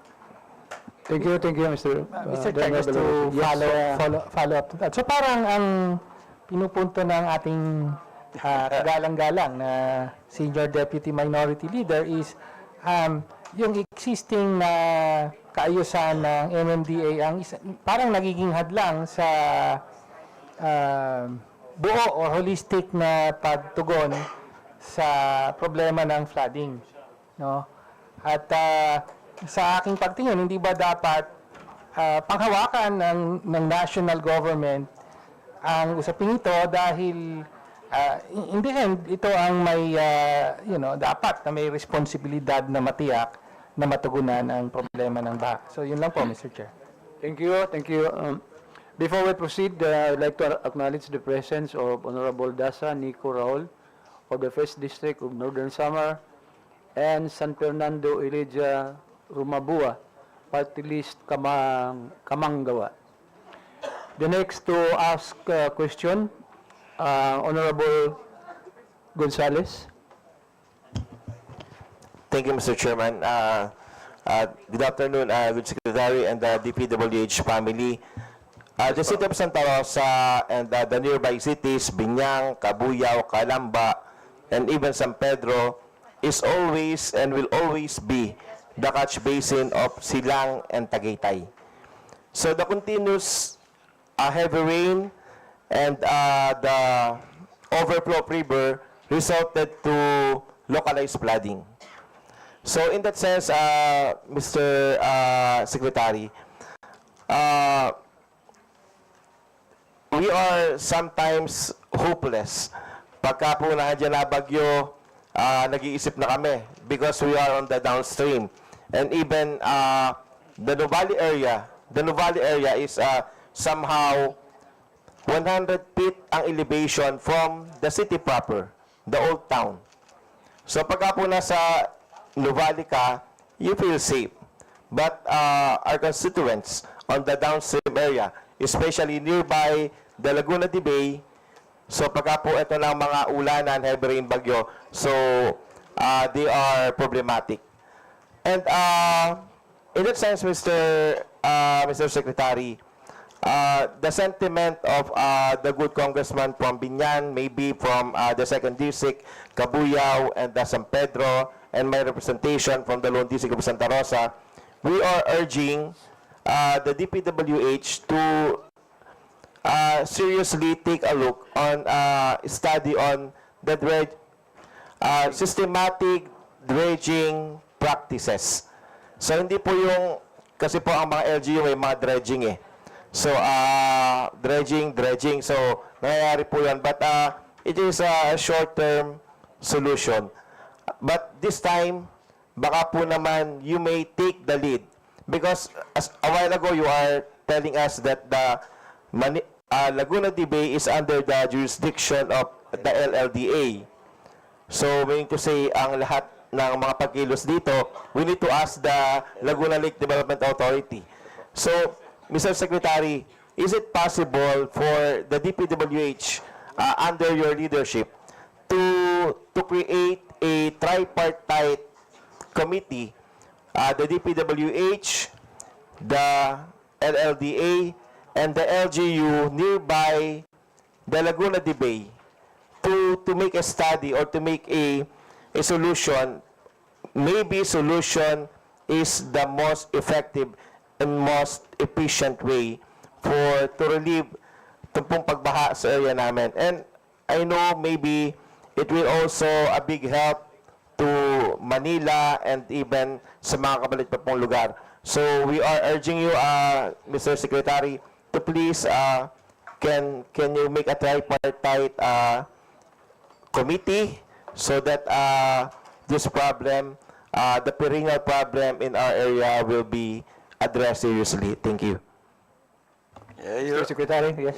Thank you, Your Honor. Yes, I think the department would be ready and gladly participate in a tripartite agreement or collaborative effort actually to see the address actually the flooding problems in the area, Your Honor. As you mentioned, actually, I think one of the major problems there now is actually the siltation of the waterways in the areas, and it needs actually a massive dredging and the silting. You see, the carrying capacity of the rivers now are very limited, very shallow. So very shallow. The riverbeds are very shallow. So any downpour that you would expect actually will just overflow to the neighboring areas actually. And these are very serious concerns. And this is actually what we intend actually. Hopefully that in 2026, that we shall now be able to get our funding allocations for us to be able to equip our field offices to obtain actually the necessary equipment for dredging and the silting operations along the rivers, Your Honor. Thank you so much for the positive response, Mr. Secretary. Thank you. Now, the Chair would like to acknowledge the presence of Honorable Lacson Maria Nina Francisca of the party list Manila Teachers. Next to ask question is Honorable Igay Erese. Thank you, Mr. Chair. Secretary, yung po mga long-term projects na ginagawa na ng department, meron din po siguro mga medium-term solutions. Like, for example, ayusin natin yung system of governance as far as NCR is concerned. Pero at the end of the day, pag uwi namin sa aming mga distrito, tatanungin kami, ganito pa rin ba next year? Ganito pa rin ba? May magagawa ba tayo na mga immediate courses of action? At least na kahit na paano, mabawasan natin yung pagdurusa ng mga mamamayan at ng ating lungsod. So, gusto ko lang pong, meron lang po akong mga proposal at tingnan nyo kung ito po ay makakatulong sa atin. Una, yung po mga waterways natin, especially the natural waterways, matagal na pong hindi na-dredge. Meron po bang absorptive capacity ang DPWH to dredge all the waterways and tributaries throughout Metro Manila? As an agency, do you have the absorptive capacity? Your Honor, ito yung matagal na namin inaasam-asam sa Department of Public Works Highways, to be very blunt about it. From the very start of this administration, we said we need to do the silting and dredging operations all over the country, not only in Metro Manila. Kasi we know that this is a basic problem actually for the flooding issues. Kasi, as I said, waterways, the carrying capacity of the rivers, waterways are very limited now, very shallow. So we need actually to enhance the carrying capacity of the rivers actually, especially in Metro Manila. Unfortunately, I think past years we've been trying to get already the necessary equipment sana. But I hope that in 2020... Maybe Congress can help you do that. I hope we pray. In 2026, Your Honor, I think we pray and we ask the support of Congress actually to help us out and start a massive dredging program. Yes. And second, Mr. Secretary, according to studies, at least 1 million tons of garbage are stuck in our creeks every month. Nawawala lang po ito pagka bumaba, umuulan, napupunta doon sa mga floodgates. Pero marami po nito ay nasa mga waterways natin. 1 million tons of garbage every day. Pero ito pong mga ito ay binabayaran ng mga mamamayan natin sapagkat ang karamihan ng kontrata ng mga kolekta ng basura sa Metro Manila ay clean all. Ibig sabihin, ang computation nila, 0.74 kilo per person times the population, yun ang binabayaran ng mga local governments sa mga kontraktor ng basura. Kaya ang yayaman na po ng mga kontraktor ng basura, nagpopondo na ng mga politiko. Kung meron pong narco-politics, may garbage politics din. So, palagay ko pwedeng makatulong ang Kongreso dito. Especially the Public Accounts Committee, ang Metro Manila. Baka po pwede natin na dahil ang kontrata ay clean all, dapat kasama yung mga basura na nasa creek, kasama yung mga basura na sa drainage, na kukolektahin nila. Kahit dagdagan pa nila yung presyo, kung mahirap, dagdagan nila yung presyo, mawala lang yung basura, mabawasan lang yung bahan natin. Dahil kahit i-dredge natin paulit-ulit, kung ganito yung sistema nung solid waste management natin, wala ring mangyayari. Napakaseryoso po ito. Ito po siguro dapat tingnan ng ating Pangulo. Bakit?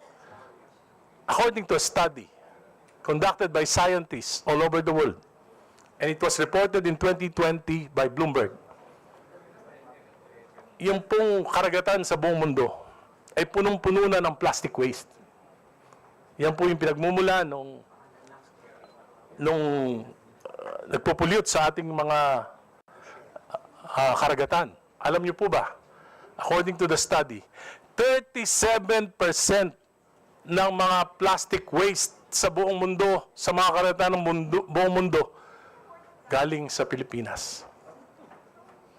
Ang India po, 1 billion ang population, 12% ang contribution nila. Ang China po, 1 billion ang population, 6% ang contribution nila. Ang US po, napakalaki, 0.03%. The rest of the world, 8%. Yan po, ang ibig pong sabihin niya, ganyan, yan po ang nagme-measure ng efficiency ng solid waste management. At kung yan, yung 37%, ang ibig po sabihin niya, napakabalahura, napakasalaula ng ating solid waste management system. Kaya hindi ako magtataka na yung baha, hindi po yung flood control ang problema. Ang baha sa Metro Manila, number 1, yung solid waste management system dito. Kung pwede po, matulungan natin ang Public Works, gusto natin, patawag natin, MMDA, patawag natin lahat ng mayor, dapat mag-commit sila. Dapat kasama sa kukolektahin na binabayaran natin nating mga nakatira sa Metro Manila, yung mga basura na nasa creek at nasa mga drainage. As I said before, Singapore po, 7 million ang population.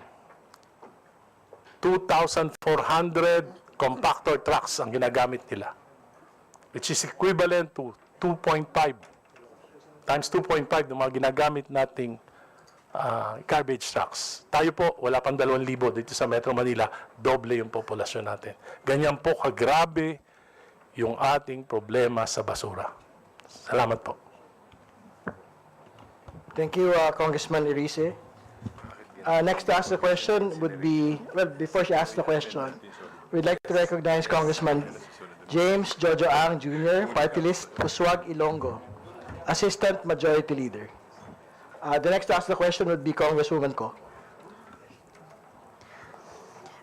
And magandang hapon po sa Secretary.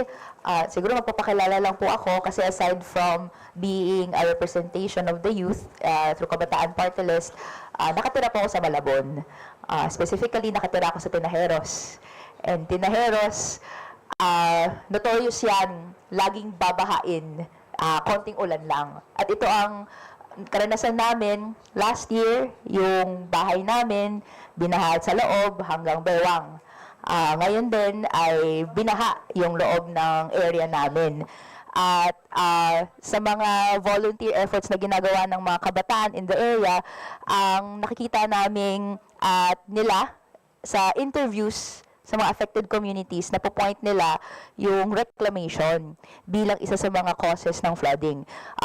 May mga iba't ibang manifestations yung honorable Congress people dito sa mga iba't ibang causes, 'di ba? Nandiyan syempre yung drainage systems natin, patuloy silang barado, nandiyan din yung solid waste management, kung paano kailangan great improvement yung kailangang mangyari para hindi na ito magdulot din sa clog ng drainage systems natin. Pero so far, no, first time siguro kong narinig yung reclamation bilang isa sa mga causes nito. And to echo din yung sinabi ni Honorable Deputy Minority Leader Egay Erice, no, ang kailangan nating i-explore din yung pagkakaroon ng pagbabalik sa natural drainage passages that reclamation projects, no, ang bumabara dito. Porket kaysa naman sa maalaw natin yung tubig na kapag binaha or merong drainages ay through the natural passageway siya lalabas, madidisrupt ito ng mga reclamation projects. And heavily affected ang coastal communities like Malabon, like Navotas, etc. And ito na nga yung reason why noong nagkaroon ng pagbabaha muli, no, in the past years, nagkaroon ng suspension of reclamation projects, no, in Manila Bay, and in-explore din yung pagkaroon ng suspension na to doon sa Taliptip, Bulacan. Though may reports tayo, no, this year lang, mga months before, na hindi nasusunod yung mga suspension orders na ito.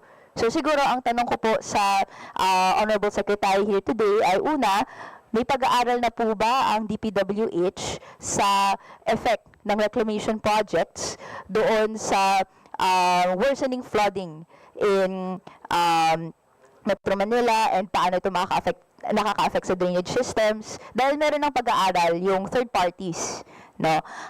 And na-attribute talaga nila yung reclamation projects bilang additional costs and nakaka-exacerbate ng flooding.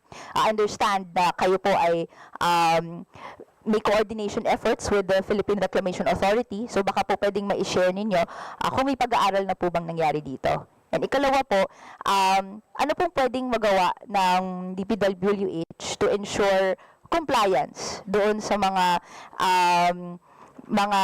suspension of these reclamation projects, no, in lieu nga na nakikita to na isang reason for the flooding. So I understand that DENR yung nag-suspend, ganyan, pero given na, yun nga, meron kayong coordination, no, with PRA, ano pong magiging efforts natin to ensure that kind of compliance? Your Honor, I must admit that I think the Department of Public Works and Highways did not have any comprehensive study on the reclamations. To start with, I think nadatnan na lang namin yung reclamation projects to start with under this administration, and then they're there. Actually, now the issue is actually whether this has significantly impacted on the flooding problems or exacerbated the flooding problems in Metro Manila and nearby areas. Ang kuwan lang po namin dito, technically kasi po, well, to start with, let's say for example, there's a big reclamation program long before, no? Ito yung dyan sa cultural center and everything. That is a reclaimed area. It's a big one. It's a big reclamation area at that time. I don't think, hindi naman nakapag-cause yata ng flooding problems during those times. No? And tinitingnan din naman namin kasi, technically, for as long as there is no blockage doon sa main waterways that na nagano sa Metro Manila ay sa yung rivers like Pasig River, Tulyahan River, and other rivers that hindi naman yun nakabara yung mga reclamation areas. But having said that anyway, I think there is still probably a need actually to look into the technical issues. Again, once again, no? I know that reclamation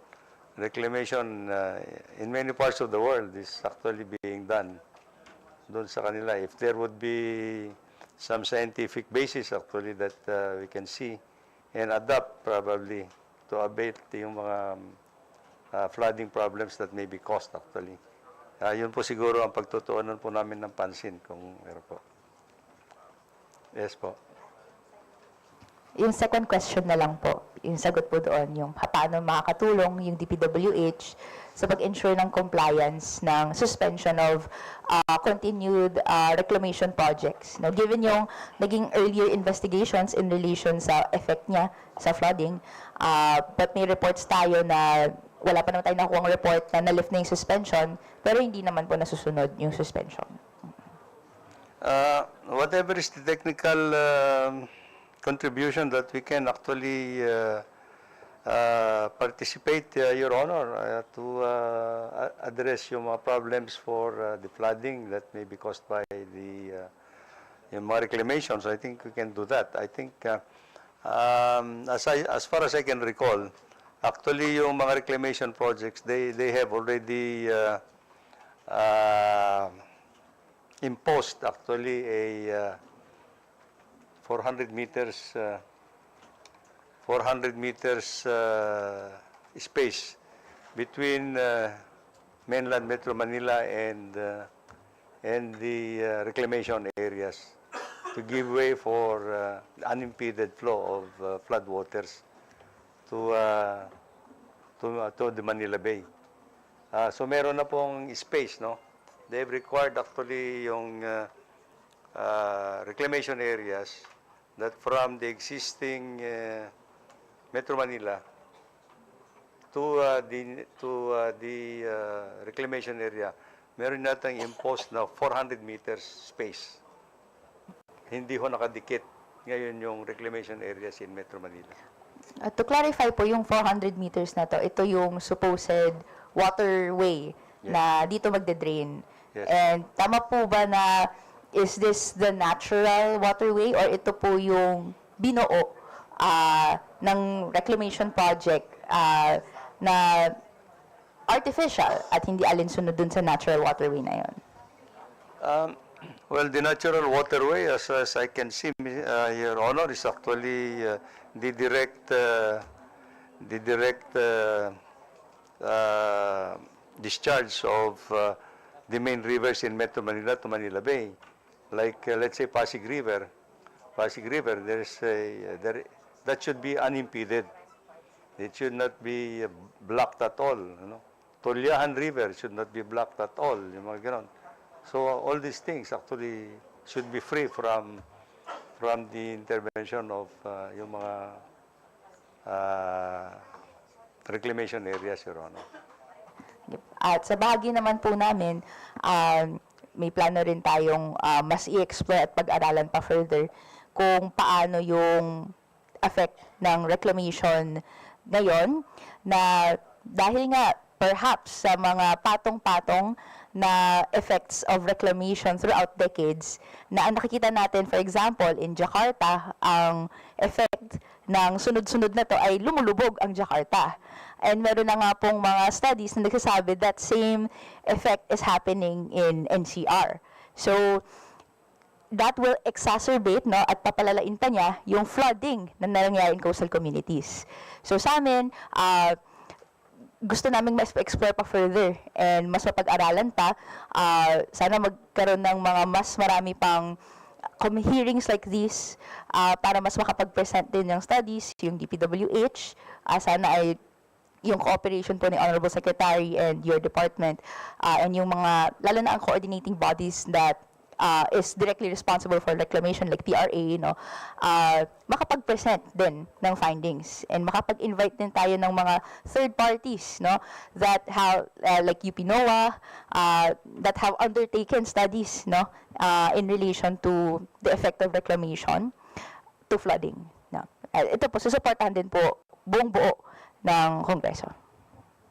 No, we certainly will participate actually actively in the technical issues actually pertaining to yung mga effects of reclamation projects with regard to the flooding issues in the surrounding areas, Your Honor. You can expect that.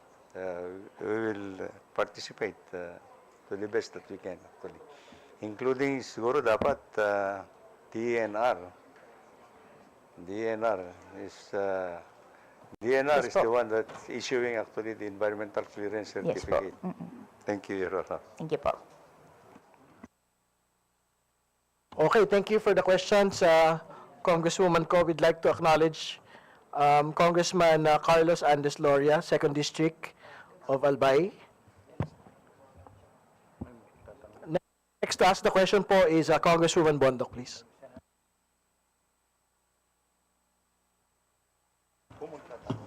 Thank you very much and good afternoon po for this opportunity. As you know, 2 weeks na po ako naka-shorts at naka-crocs kasi po lumulusong ako sa baha. So thank you, Secretary, and everyone else. So, do you have the photos?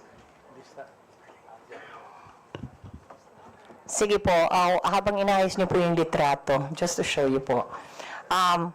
First of all, magugulat po kayo with my statement, but flooding can be very beneficial. Sa amin po, it has always flooded every year, no? And bakit po beneficial yon?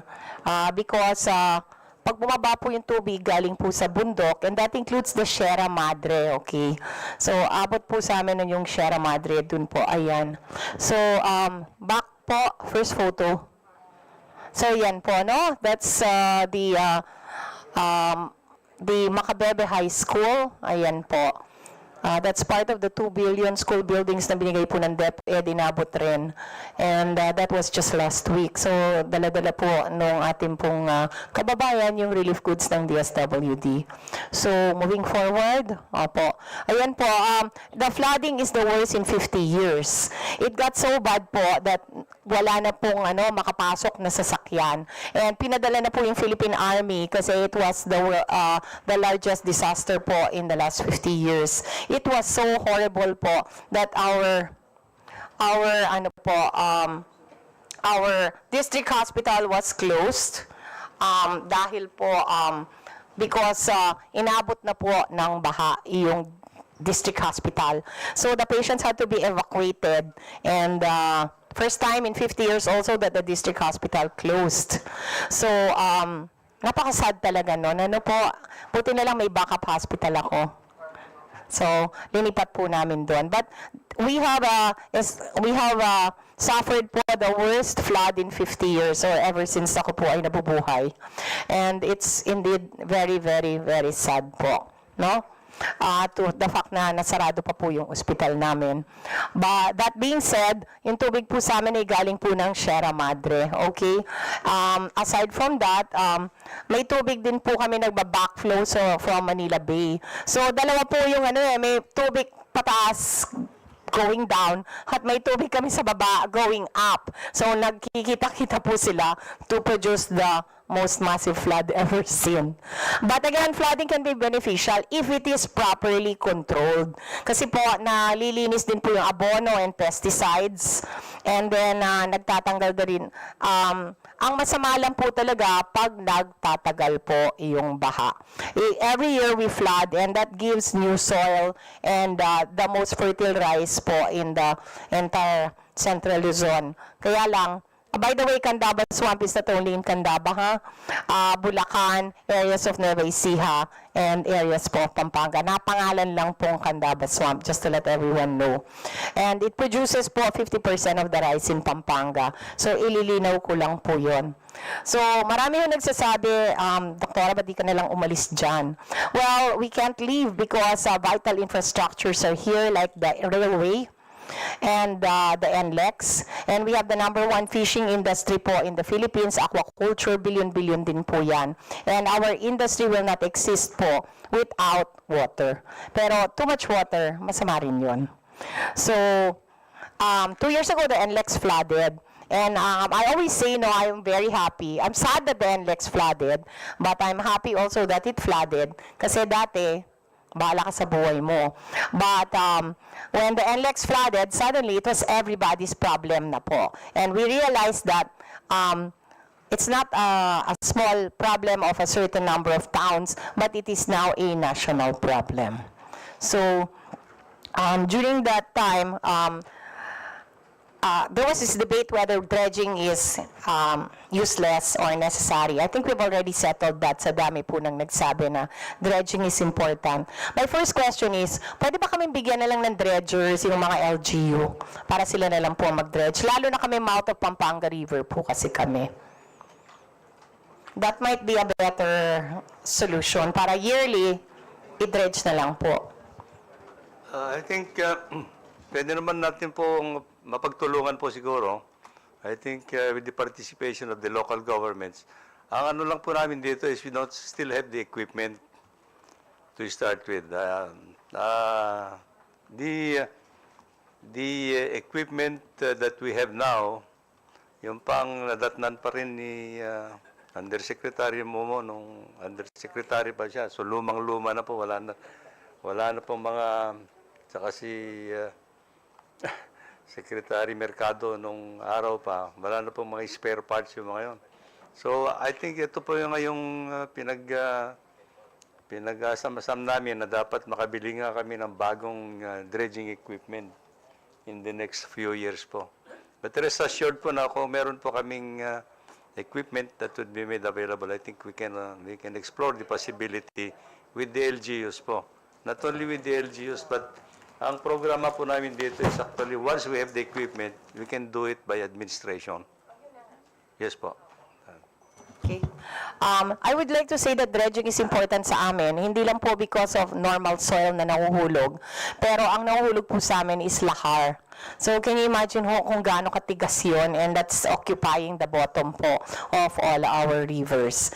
It got so bad nga that the DPWH made another river kasi hindi na talaga pwedeng existing rivers. So gumawa po sila ng third river. And that's part of it was already slope protected using our Korean loans. So sobrang grabe na po yung wala na kaming river carrying capacity. Gumawa na po tayo ng bagong river, which we call the third river. So baka kailangan na ho ng fourth river ngayon. So next question I wanted to ask, bakit po may ceiling yung budget ng mga tao, lalo na po pagdating sa flood controls? Hindi po ba dapat kung saan yung needs, di doon yung proyekto? Kasi po, yung area ko, nakasiling ako sa flood control. Pero kami po, anyway, let me put it this way, okay? Pag may tubig, kami po dito, so lahat kayo, babahain. So kailangan buksan to. No? And that's what dredging is. Once you open this, lalabas lahat eh. That is what dredging is about. But my question is, hindi ho ba dapat yung mga flood controls by needs? Hindi ho by ceilings? Kasi pag siniling po kami, abot yung tubig sa ceiling. So, what is the point of this? And lastly, why are we, sana po, ilagay po natin yung mga flood controls dun sa lugar na nagpa-flood. Hindi po sa lugar na hindi nagpa-flood. So, can we discuss po na baka naman areas? Kasi pag nabara po kami, lahat kayo, paakyat yung problema. Opo. So, kailangan ho talaga namin ng mga flood controls. Kasi if there was a ranking of flood sa Pilipinas, sa amin na yon. So, is it possible na to discuss further flood controls? Opo. Yes, Your Honor. I think ang naman po namin in the preparation of our National Expenditure Program, as we said, you know, we have two core functions. 001 is actually for National Roads and Bridges Management. 002 is flood control. Now, in the allocation of your NEP, National Expenditure Program allocation, we only say that 30% of your allocation can be devoted to local projects, and the 70% can either be 001 or 002. Doesn't really, we don't have any ceiling at all for both. If you want to use actually the entire allocation of 70% for flood control, you can do so. If you want to put it all in roads, you can do so.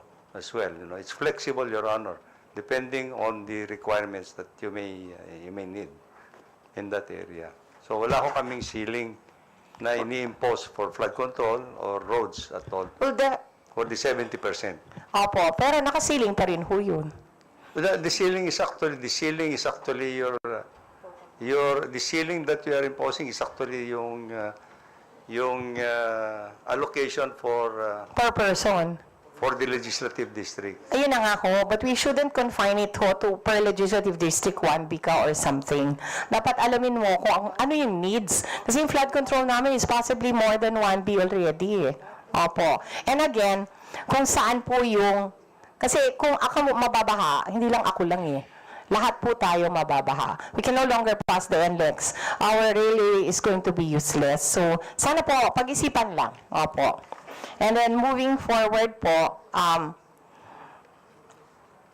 ba?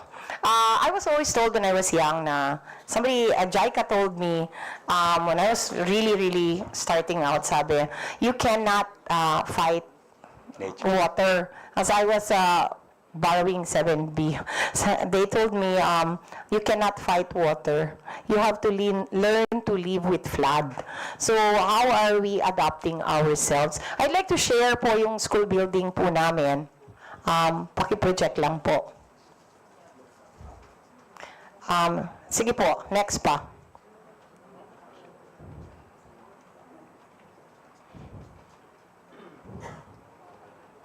Sige po. Anyway, gumagawa na po kami ng school building na wala pong first floor. Yes. Opo. And may we request that to be the design standard. Nakabigay ba? Yes. Nabigay po yung picture. If you could project it po para we can see what we are talking about. Ma'am Jem? Ay, naayos lang. So basically, I'm proposing a design standard na po. Meron na ba? Ayan po, oh. Tingnan niyo po, yung ilalim, talagang empty na siya. Para pagdating po ng tubig, dadaan lang po. Tapos, everybody lives on the second floor and gumagawa po kami parang mga sky bridge. So, I hope that we could impose this or study this as this is design standard for all public buildings actually. At pati yung hospital ko, nakaangat na po. Yung ilalim parking po yan. So, kasi, di ba, the definition of I don't want to say the word stupid eh. The definition of not being effective is repeating the same mistake over and over again. Opo. So, ang dami na ho naming natambak. Yung mga roads namin 5 times na pong ginawa. So, yung climate change parang may marathon. Tapos pagdating mo sa finish line, biglang inuurong uli. So, it's never gonna end eh. So, iyan ang suggestion ko po. I hope all government buildings will be constructed in that manner na po. And that during the summer, we can use the first floor. And during the rainy season, we can use the second floor po. And then they will be connected by a sky bridge. Darating po si Secretary Sani Angara on Wednesday to consider this na po, to do the ribbon cutting po. So, yun. And finally, I wanted also to say, there's much talk about impounding and all of this. Ang ano ko lang po talaga is it's okay to help flooded areas, but it's not proper naman to flood other areas na hindi naman ho na-flood para lang ho makatulong dun sa iba. Kasi syempre may karapatan din naman ho yung mga taong may bahay na i-resettle natin para ho bahain. So yung proposal po ng ng water impounding, I don't believe that it's a water impounding kasi Secretary Singson told me that he needed, and it's on record in the newspaper, that he was planning to flood 20,000 hectares of farmland. Yes, it's in the Philippine Star, year of 2016. So he said that. So I don't believe that this water impounding will stop from 200 hectares or what. Para yan, di ba may boyfriend ka, sabi holding hands lang, afterwards buntis ka na. So, ganon. You start small and then just keep making the situation worse until malaking-malaki na. So, that is why we are against water impounding, or sana sabihin nyo yung totoo, kukunin nyo yung tubig para i-sell sa MWSS. So at least that is the belief in our place. And it's actually quite a violent issue. So wag na ho nating ulitin yung violence dito na nangyari. But yun, I'm just only explaining lang po my side na masyado pong emotional yung mga tao, lalo na po kung kukunin po yung mga bahay nila. And that's 9,000 to be resettled. So parang ayaw na ayaw po. But I think I would like to thank the DPWH and Yusek Sadain for moving this project to San Antonio Swamp, kung saan po naman na-welcome po nila ng mabuti kasi nobody naman is living in the San Antonio Swamp. So they were very happy po, and I would like to put it on record that I would like to thank the DPWH for this for moving the project po to a place that was more receptive po sa ano, and hopefully, we will see po if this becomes more effective. But again, the volume of water is really so great po. So sir, and can you enlighten us lastly on the Korean loan and what's happening po? Kasi we are also borrowing from Korea.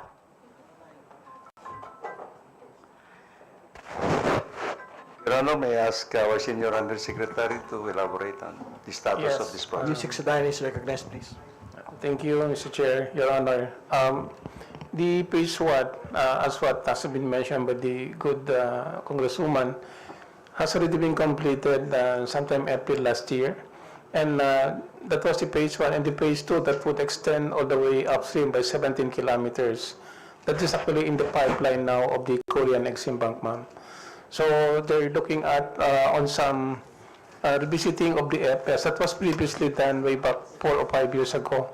So it is something that the Korean Exim Bank may have to consider it in the coming years, because phase one may not be sufficient if you don't have the phase two, meaning the upstream section that would connect the delivery of flood water all the way to Manila Bay. Tuloy-tuloy pa naman yan po, ma'am. So, thank you so much po for that. And lastly, I would like to personally thank our RDC, Sir Dong Tolentino, and our good USEX and Secretary, of course, sa maraming tulong po, no? Climate change is here. We need to act po decisively. And sabi nga, yung problema po namin ay napakabigat, pero pag marami pong tumutulong, ay gumagaan kahit papano. So maraming salamat po.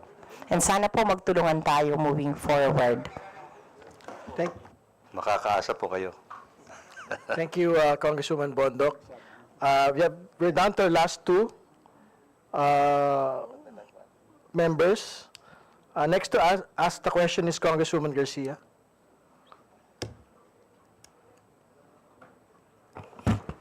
Thank you, Mr. Chair. Magandang hapon po, USEC at mga regional directors and my colleagues.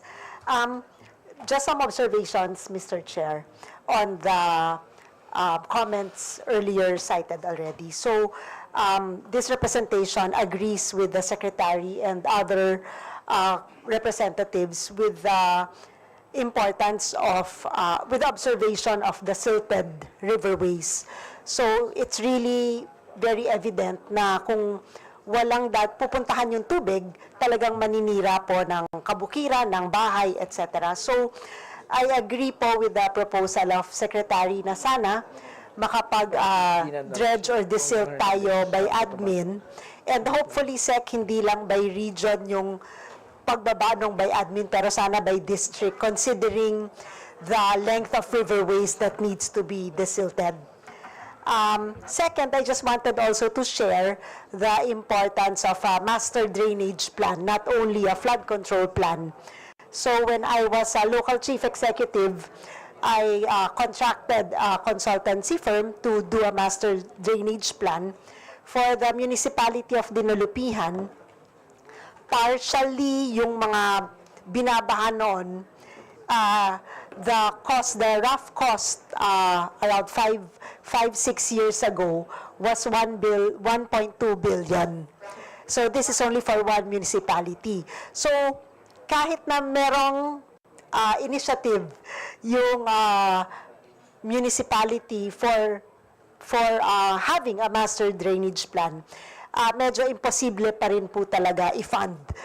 So siguro nga prioritization, multi-year, pero sana we know, parang we validate the amount and we really project it na magagawa natin over, let's say, 10 years and then we prioritize para makokompleto yung project. Kasi katulad ng observations kanina, we have a master plan pero yung budget hanggang dito lang, hindi po siya effective and sayang lang po yung budget na ginagastos natin. Of course, with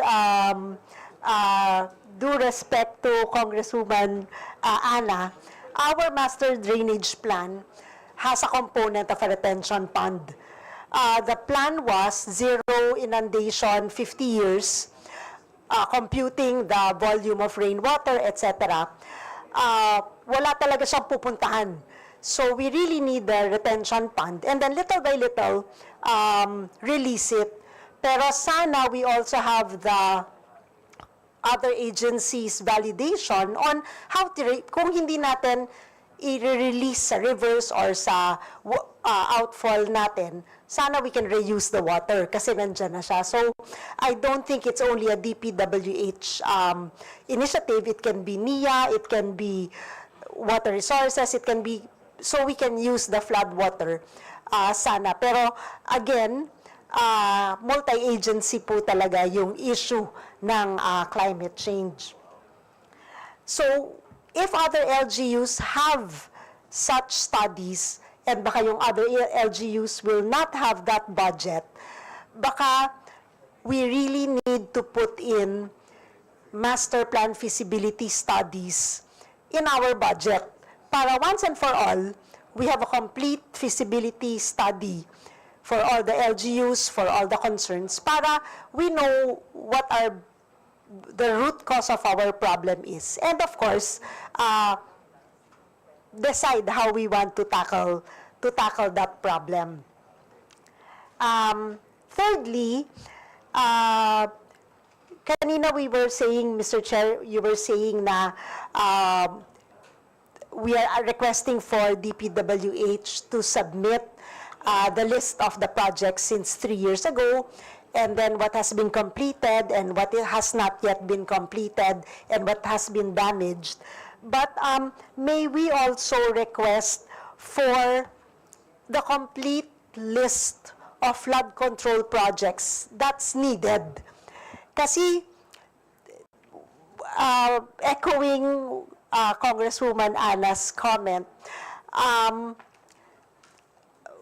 hindi matatapos yung problema with what has just been budgeted in the last 3 years. So, I think we need an overall picture of what flood control projects we need on a per district, per town, or per region, and how much have we allocated for those flood control para we have that perspective na kung medyo over and above our net, saan natin pwede itong ma-source out? Kasi the farmers yung nangungutang tapos wala silang ibabayad kasi na calamity yung farm nila, yung mga bahay na pinundar ng OFWs na nabaha ulit. So, parang I think we need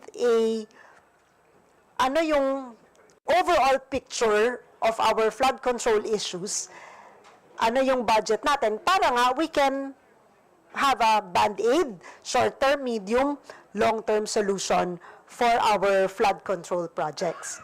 And lastly, I echo Congressman Franz Pumaren's,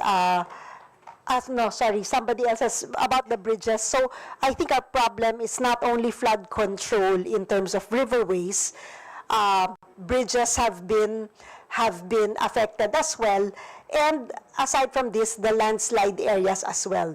So I think we tackle, the problem not only zeroing in on flood control na river, but other calamity-induced damages on our main roads, which are equally important as flood control. So hopefully, we can see overall need, what budget we need, what we can prioritize para at least kahit na mahaba yung pila, alam ko na umaandar. Alam ko na I am 7th of the priority. I am 8th of the priority. And alam ko na walang sisingit dun sa pila na gumagalaw naman so that we can also explain to our constituents and prioritize with other agencies as well. Thank you, Mr. Chair. Secretary, do you want to respond, please? I think well noted, Your Honor. I think the proposals elucidated by the good Congresswoman are well accepted, actually. And I think we need actually to have this collaborative effort and comprehensive, to address comprehensively the issues, not only in the flood control, but the impacts of the climate change that we are now experiencing, actually. Your Honor. Congressman Hernandez, please. Magandang gabi, Secretary. Magandang gabi to all the DPWH department. Hindi ko na naman tatagalin to. I would like to second the proposal of Congresswoman Gila. Kasi if you look at the allocations, especially now, the flood control is very controversial. DP will be coming up with a list of flood control projects, contractors, saan allocated lahat to. So my question usually is that how do you allocate flood control projects? Because when you say climate change, it doesn't affect only Metro Manila. It affects everybody. Now, sometimes it's so hard for us to ask for a flood control, but easier for other regions or areas. So parang, I think what we're asking, I'm from Region 12, that we get fair treatment when it comes to allocations. Kasi pati naman kami binabaha. Pero I think the concept here, we should not be reactionary. There has to be funds to protect and prevent. Kasi mas maganda yung prevention sa mag-react ka na lang eh. Like what's happening now, every time may issue ng flooding, nagka-problema, then they'll point finger to DPWH. Sometimes it's unfair because there are technical issues naman na tama si DP, pero iba yung pananaw ng ibang tao. So, Mr. Secretary, kasi pag nilabas na yung listahan yan, makikita natin dyan, bakit mas malaki sa region na to, ito napakaliit lang sa ibang regions, di ba?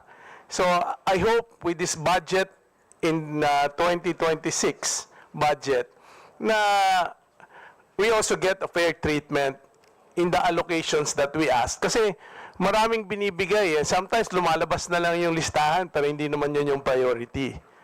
So, ang sagot naman dyan, hindi, sinabit nyo naman yung listahan. No? Yeah, we know. Pero minsan, yung gusto mong project, hindi yan ang lumalabas. So, I mean, when it comes to yung pinaka-major na project na talagang makaka-prevent ng flood, hindi yun ang minsan ang lumalabas sa listahan. So, Mr. Secretary, with what's happening now and learning from what happened today, and no less than the President is concerned about these flood control projects before and moving forward, siguro mas maayos natin to, diba? So, again, I would like to reiterate that let us not concentrate in Metro Manila. We also need, priority when it comes to allocation. Kasi hindi pa man kami binaha ngayon, pero it doesn't mean na hindi kami magsasuffer ng ganyang baha. Because nakikita na natin yan, we have major rivers in certain areas na kailangan ng, kumbaga, proteksyonan. No?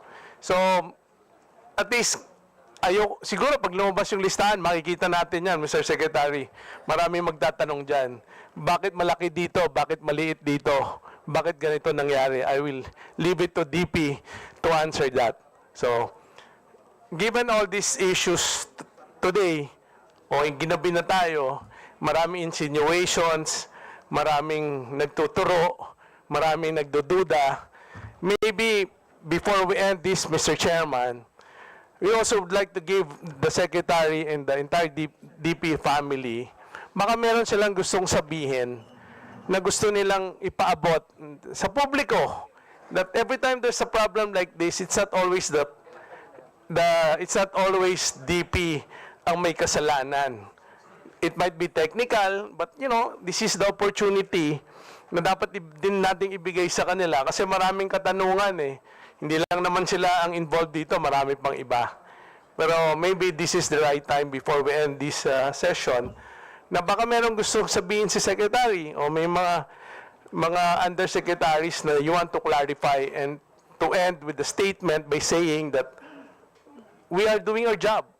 It so happened that we are also limited and there are issues na dapat i-address even in the way Congress allocating the budget. Kasi meron din mga bagay-bagay na tali yung kamay nyo eh, na gusto nyo ring sabihin na sana sa sunod na budget, ganito na lang pwedeng gawin para mas magagawa namin yung aming trabaho. So, Mr. Secretary, it's your turn. Nasabi na ni Congressman kung ano.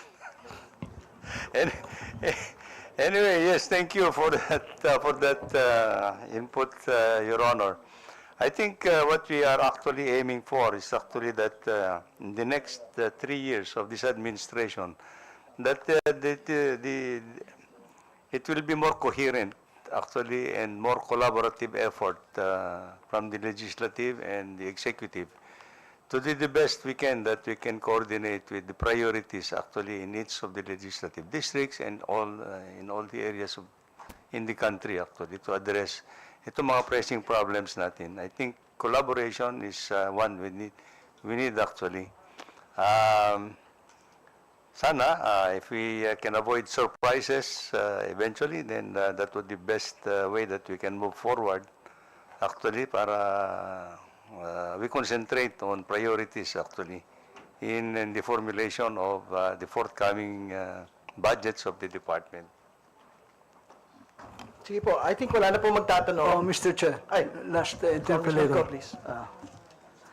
I've heard to the sentiment of our colleague from Las Peñas as far as delayed, so much delayed of infrastructure development within his area of jurisdiction. I have a good question to the Secretary. Mr. Secretary, do we encounter a delay as far as the contractor in the implementations of the flood control project? Do we encounter the delay? Well, Your Honor, there may be some instances that the implementation of flood control projects may be delayed. Oh. There are circumstances like, for example, resettlement issues. Resettlement issues, if you do a flood control project that will involve resettlement issues, may take some time. Now, right-of-way acquisition is another thing that may delay implementation of the projects. Do we recall, as far as memorandum circle of the Public Works and Highways, as far that there will be any slippage? There must be a fine of a contractor if they encounter slippage, especially exceeding negative 15 slippages and outright cancellations of contract? That's correct, Your Honor. That's correct, Your Honor. And for as long as the 15% slippage is actually the fault of the contractor. But as I said, if there are other intervening circumstances that Not might a cost by a force major. Okay. Yes. The question is that the contractor exceeding negative 15%, and if the Public Works and Highways is not convinced as far as the catch-up program to be presented by the Public Works and Highways, the contractor should fine 0.1% for every delay per day to the total construction cost. Do you agree that? Looked into, Your Honor. I don't know if of course. Yes, these are what this is what you call the liquidated damage, Your Honor. Yes, there is a provision in the contract, liquidated damages. That is, I think, stipulated in the Procurement Government Act. Yes. Thank you, Mr. Speaker. Thank you, Chairman, Mr. Chairman. Last na ma'am, kasi Talagang last na lang. nakakaya. Sige.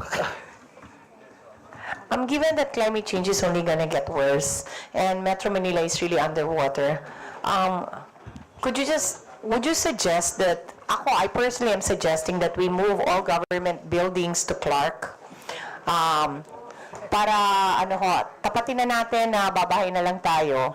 And it's time to seriously consider this. Clark was chosen by the Americans para maglagay ng base doon kasi hindi pa siya nababaha in 100 years.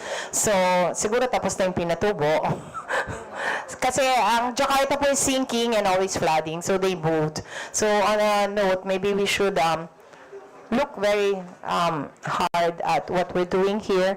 And maybe it's time for us to consider another solution and to make Clark the government capital of the Philippines. Salamat po. Thank you, Congresswoman Bondok. Siguro, just to wrap it up, Mr. Secretary, siguro medyo pitin yung tanong natin kanina dun sa ano po. Ano na lang siguro yung mensahe natin kasi siyempre we want it to be very focused on the commitment of the department relating to the concerns of the President on flood control projects. It has raised so much concerns in the last couple of days, no? But the question of Congress to the department is, syempre you will come up with the list. But the next on the list is what else will we be doing with the list, no? Particularly on those that are found to be substandard, those that are found to have failed, those that have been found to have been delayed, and those that might be found to be ghosts, no? So, kasi ito na po yung next na kasi ngayon, kaya it's a sweeping overview of how the department works, no? And this is for the benefit of the public that are very much interested in how we would be resolving it. Pero, yun na ho yung next step When we do the exhaustive hearings, it will now be about the scrutiny of these projects. Failed, substandard, ghost, delayed, no? So, yan na po yung magiging tanong. So, basically, the hard questions will be asked in that hearing already. So, ano po yung, what can we actually expect in the commitment, particularly relating to this basket of concerns by the President and the public?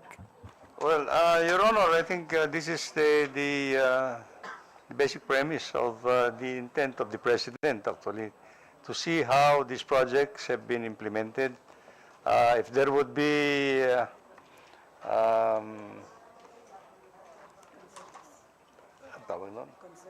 if there will be concerns and anything that will be found in the process, I think due process will have to be carried out. Actually, whoever the responsible people will be identified, Your Honor. That's the message of the President. Thank you, Mr. Secretary. Thank you to the department. We will deliver the closing remarks. We'll start first with Congressman Mercado, former DPWH Secretary. Thank you very much, Mr. Chairman. I think we have exhaustively discussed the problem, and we are noting solutions, one of which is Master Development Plan, Flood Control Master Development Plan, and proper coordination between especially in Metro Manila, MMDA, and the different agencies involved like DPWH and other agencies. And I think this is a good start. We will continue to hear the concerns of our department and support in the budget deliberation, and more especially we maintain our position to retain our Secretary, SMB, Secretary Manny Bunuan as the Secretary, and we will oppose any attempt to do something, because I think he has performed excellently, and I really admire his humility and focus on his work as the secretary. On behalf of our committee, thank you very much, Mr. Chairman. Thank you to all the undersecretary, senior undersecretary, undersecretaries, and regional directors, assistant secretaries who are here. You're all my friends as your former secretary. Thank you very much. Thank you, Congressman Mercado. Congressman Momo, Chairperson of the House Committee on Public Works, please. Thank you, Mr. Chairman. We would like to extend our thanks to DPWH family, especially to the Secretary and all the officials for their presentation this afternoon. We would like to request that the list that we requested from you be submitted to the chair so that we can do the review already. Rest assured that in the next hearings that we might be having in the future, sigurado ho may hearing tayong gagawin. We'll go deeper into the problems really. And based on that report coming from you, this will be our important tool to go deeper into the problem. And rest assured that we will go deeper into the details of this problem, even up to the project engineers who handled the project. So talagang isa-isahin natin yan para at least makita natin yung problema. It's either corruption, it's either mismanagement, or it's either poor engineering, or other contributory factors that leads to the defects in the construction of these flood controls. Again, thank you, and we'll be seeing you in the next few days. Thank you. Thank you, Congressman Momo. As a final point, I think we would like to thank the entire department for attending po the briefing today. Secretary, thank you. Undersecretaries, thank you. Assistant Secretaries and Regional Directors, we thank you for attending today the hearing of the House Committee on Public Accounts. And I think moving forward, as we go into actual exhaustive hearings on the flood control projects, I think it is the wisdom of Congress to undertake a tri-committee, and we are announcing it today, that the House Public Accounts Committee, House Public Works Committee, and the House Good Government Committee will undertake this full congressional review relating to flood control projects, not just on the list, but also on the corruption allegations that are being made relating to flood control projects. No? So we hope that we can get the support of the department, and we hope we can continue to work together. Kasi hindi naman po ito para sa atin, kundi para po sa ating pumbayan. Maraming salamat po. Magandang gabi. On this note, Mr. Chairman, I move that we adjourn our meeting. Second, Mr. Chairman. Okay. No objections. Thank you po.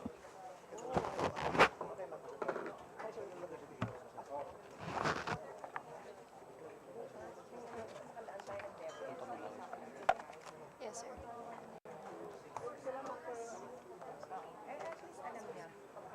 May picture na yan, nakakabagets. Wala pang tumanggi sa mga information natin pag may ano.